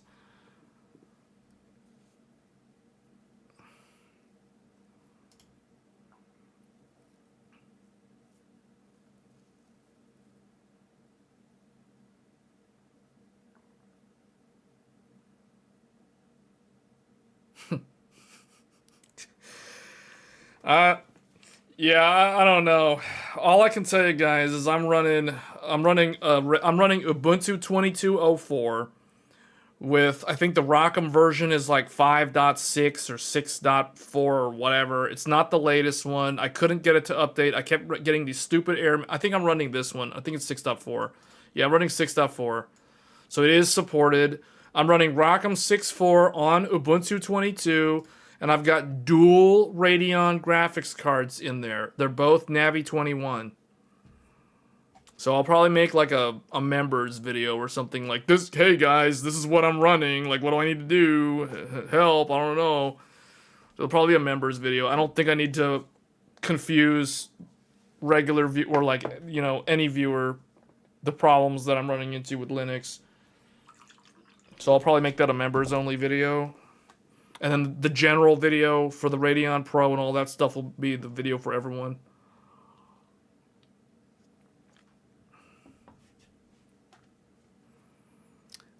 That's exactly what I do, Chief.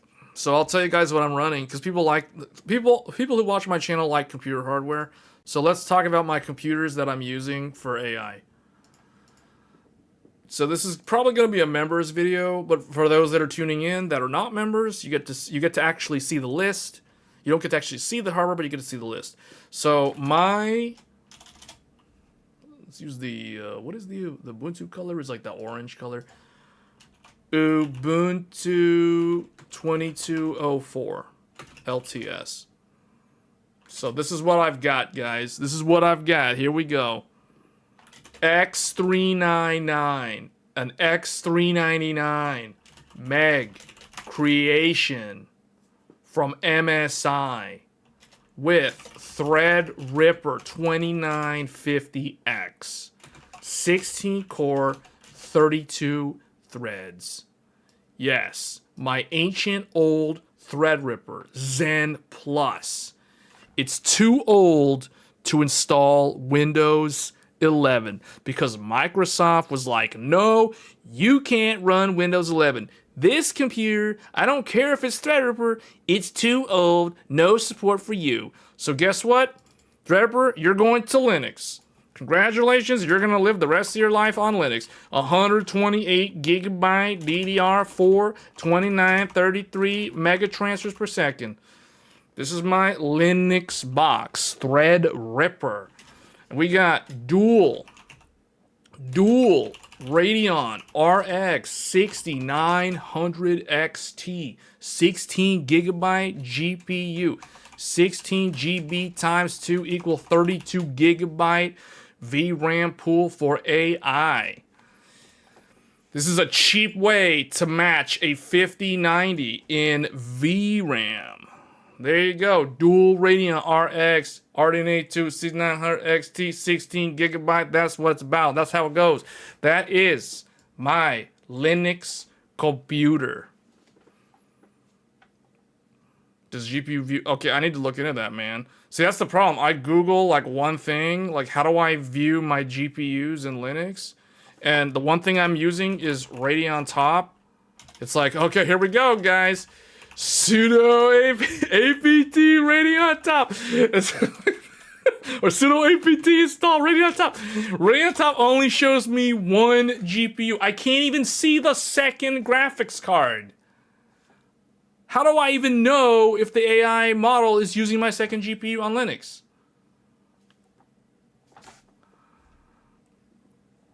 This is my Linux machine. There you go. Okay, now for the other machine. Windows 11 Pro. This one, TRX 50 Sage from Asus. Threadripper 9960X, 24 core, 48 thread. Yes, big cores, all P cores, no E cores. 128 gigabyte DDR5 RDIMMs. RDIMM DDR5. 6400 mega transfers. Yes, all that RAM running 6400 mega transfer on Threadripper. RDECC all day. Error correction. No crash, no blue screen, nothing. And then we got we got 3 GPUs in here. I'm trying to fit a 4th one, but I don't want to take out my RAID card. So, we have Radeon AI PRO R9700, 32 gigabyte VRAM. And then we have Intel Arc Pro B50 with 16 GB VRAM. And the third one, Radeon, oh boy. I can't, okay, there.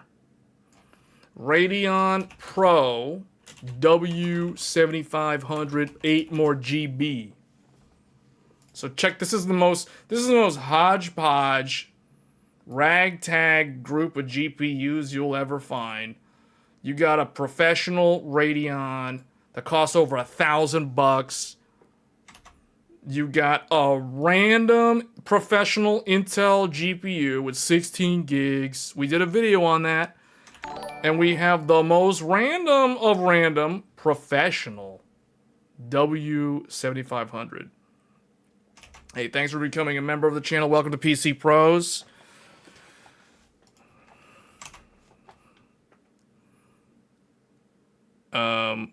What were you guys talking about? I'm confused now. Anyway, that's the computer. These are my AI computers. Okay, I got one more AI computer. You guys probably know what it is if you've seen the videos already.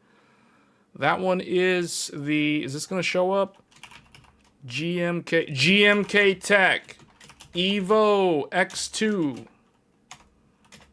featuring Ryzen AI Max 395 Plus 128 gigabyte unified LPDDR5X 8,000 mega transfers. This is like my final AI PC. I got 3 AI PCs basically. Okay, so these are the computers that I'm using for AI. Just for people who are curious. So this one's running Windows. Actually, 2 of them are running Windows 11. Windows 11 Pro. Windows 11 Pro because the GMK Tech came with Windows 11 Pro with no bloatware. So I actually kind of like how they installed it, like bare minimum. Okay, so this one, everyone knows Ryzen AI Max. This is aka Strix Halo. This is my Strix Halo mini PC. So I've got 3 AI computers. We got a Linux machine using older hardware that is not eligible for Windows 11. So it's my old Threadripper with DDR4 with dual RDNA 2 GPUs. And then we've got this, and then we've got the big boy. We got Big Chonky over here with the triple GPUs. Now, okay, people are probably like, man, he's doing all this AI. Where's the Nvidia GPUs? So yeah, good question. So I do want to point out that my Threadripper, this computer, was running my RTX 4090 Founders Edition, literally for the past 2 years, or ever since I built the Threadripper. So the 4090 was replaced by the Radeon AI Pro. Why?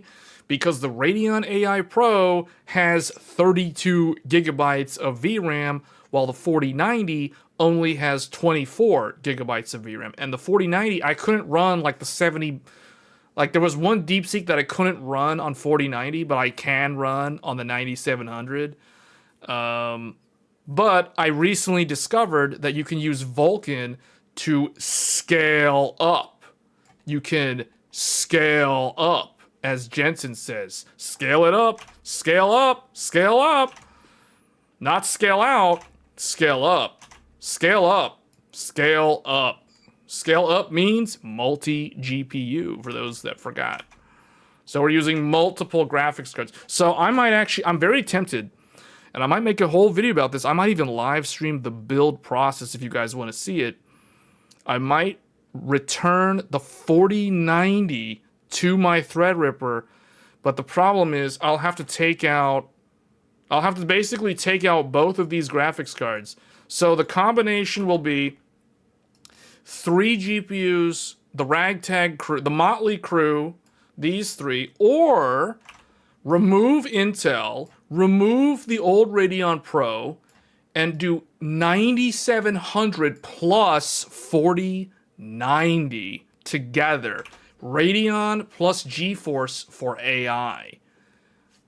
A scale up between Team Red and Team Green on a Threadripper PC. So I might do, I'm very tempted to return the 4090 back to the Threadripper computer, but I'll have to remove my Intel Arc Pro and my Radeon Pro. So it's like, do I want 3 graphics cards or do I want 2 graphics cards?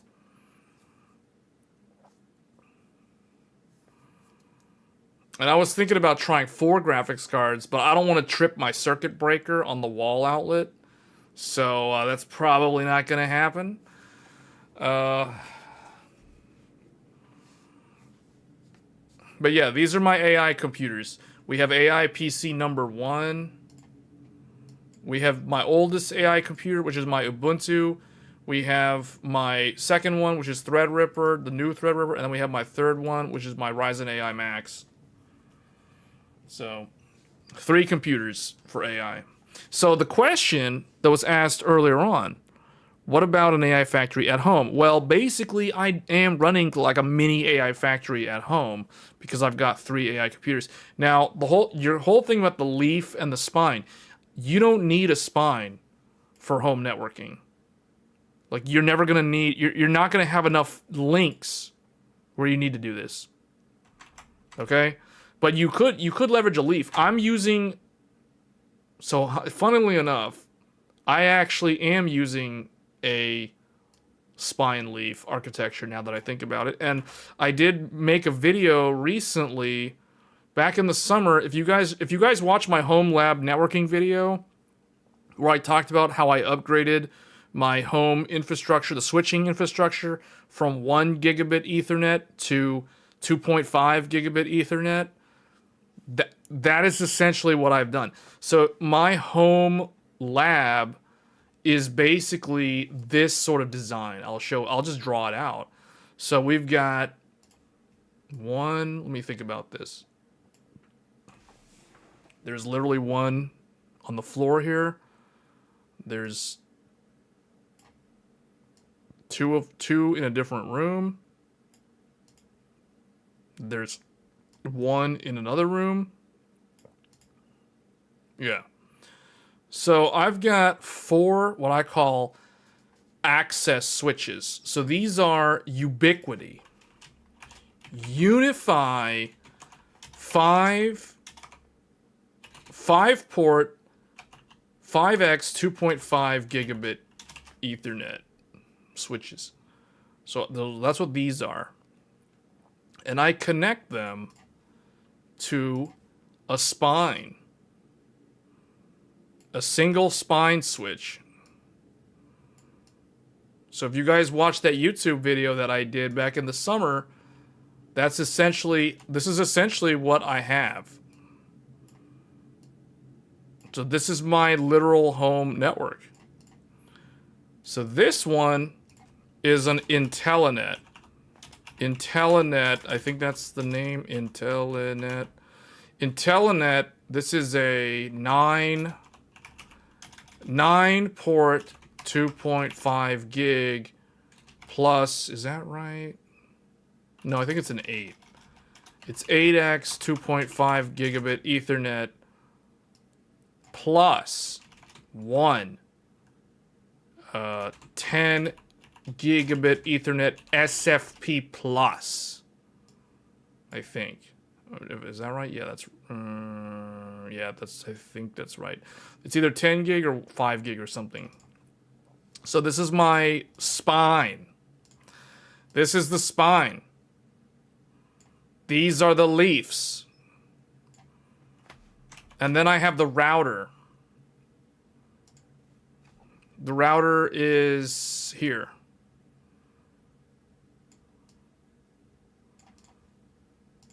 The router is here. The router is connected on the SFP plus. The router connects on SFP plus. All of these guys are on built-in RJ45. All of these links, the downstream links. This is the home lab. And then, so I gotta think about this. So on this one, Threadripper. We got Threadripper. And I think like PlayStation 5 or something. Like, no, that's, I don't know. There's like some stuff that's connected to this one. I forget. I know Threadripper is here. On this one, okay, so the computer I'm streaming on right now is on this one. The PlayStation 5 is on this one. And then the Godlike is on this one, which we're not using right now. And what else? The Nintendo Switch 2 is on this one. And there's some other thing that I'm forgetting. Something else. I forget right now. Maybe there was like a test motherboard or something connected. So that's that one. And then this one has oh yeah, Strix Halo. Strix Halo is connected into one of these. I guess Strix Halo is over here. Oh, Strix Halo. So the mini PC, the old Threadripper, so the Ubuntu, and a docking station and some stuff. And then over here we got Intel Arrow Lake desktop, Z890, Maximus Hero. We have a Thunderbolt docking station, and we have like another. I think there's like it's like a thing for the laptop or whatever. So anyway, so that's basically the home network. So there you go.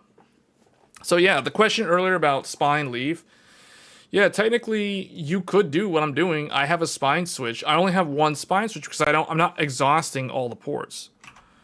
And I think I have some stuff that plugs in locally to this. Actually, hold on a second. Yeah, Threadripper, the big Threadripper plugs in directly to this. It bypasses the leaves. Technically that's not a good idea, but that's just how I have it connected. Anyway. Oh, that's right. The mesh. The mesh is connected to one of the leaves. So I have a Wi-Fi mesh. So I've got two routers actually. This router and this router. But this router is not connected to the internet, like directly connected to the internet the way this one is.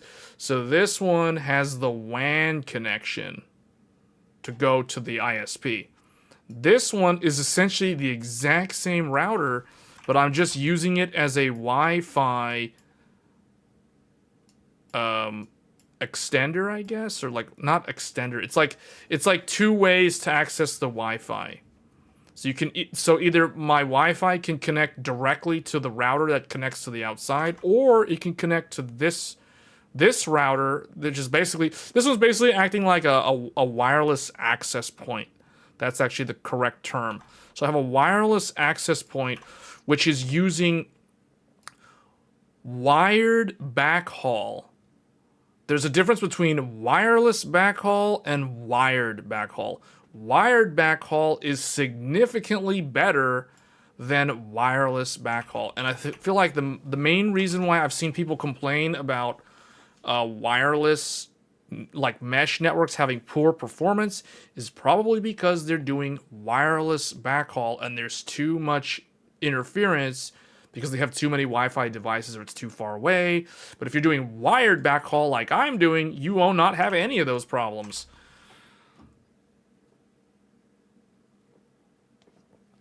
How many cores and RAM you give your test server? Oh,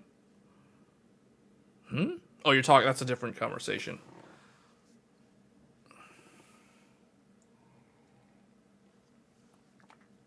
Anyway, so that's basically what I'm using. Unifies for Leafs and IntelliNet for Spine.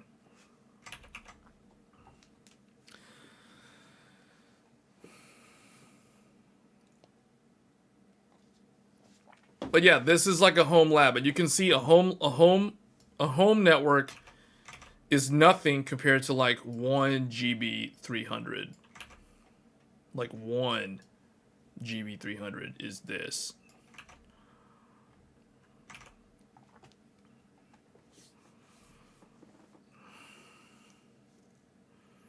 All right, guys. Well, I think that's pretty much it.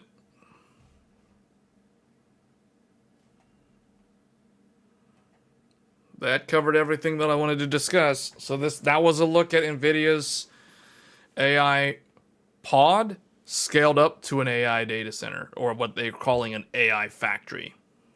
And this is just one scalable unit. They actually would, a true data center, a true AI factory would have more than one of these. So take this and multiply it by however many scalable units they would want to deploy in a given data center, and that's basically your AI factory. So yeah, this is, I don't know, like I don't think there's anyone else that has ever discussed this topic online before in this sort of depth. But anyway, that makes this Tech Thursdays. Tech Thursdays episode 131 was the Motherboard 2025 episode. Episode 132 is going to go down in history, at least on this channel, as the Nvidia architecture secrets reveal stream, or whatever you want to call it. This is basically one of those streams that is really, really rare, and we're probably not going to talk about this again, at least not anytime soon. So you heard it here first, and with that, I'm going to go ahead and end the stream. Thank you all for tuning in, and I will see you guys either on next Tech Thursdays or maybe this weekend. Oh yeah, we're supposed to do some kind of Halloween thing. Like we're going to stream like some of the scary games or whatever. So yeah, stay tuned for that this weekend. And if not, I will see you guys on the next episode of Tech Thursdays. Until then, take care, and I will see you then. Thanks.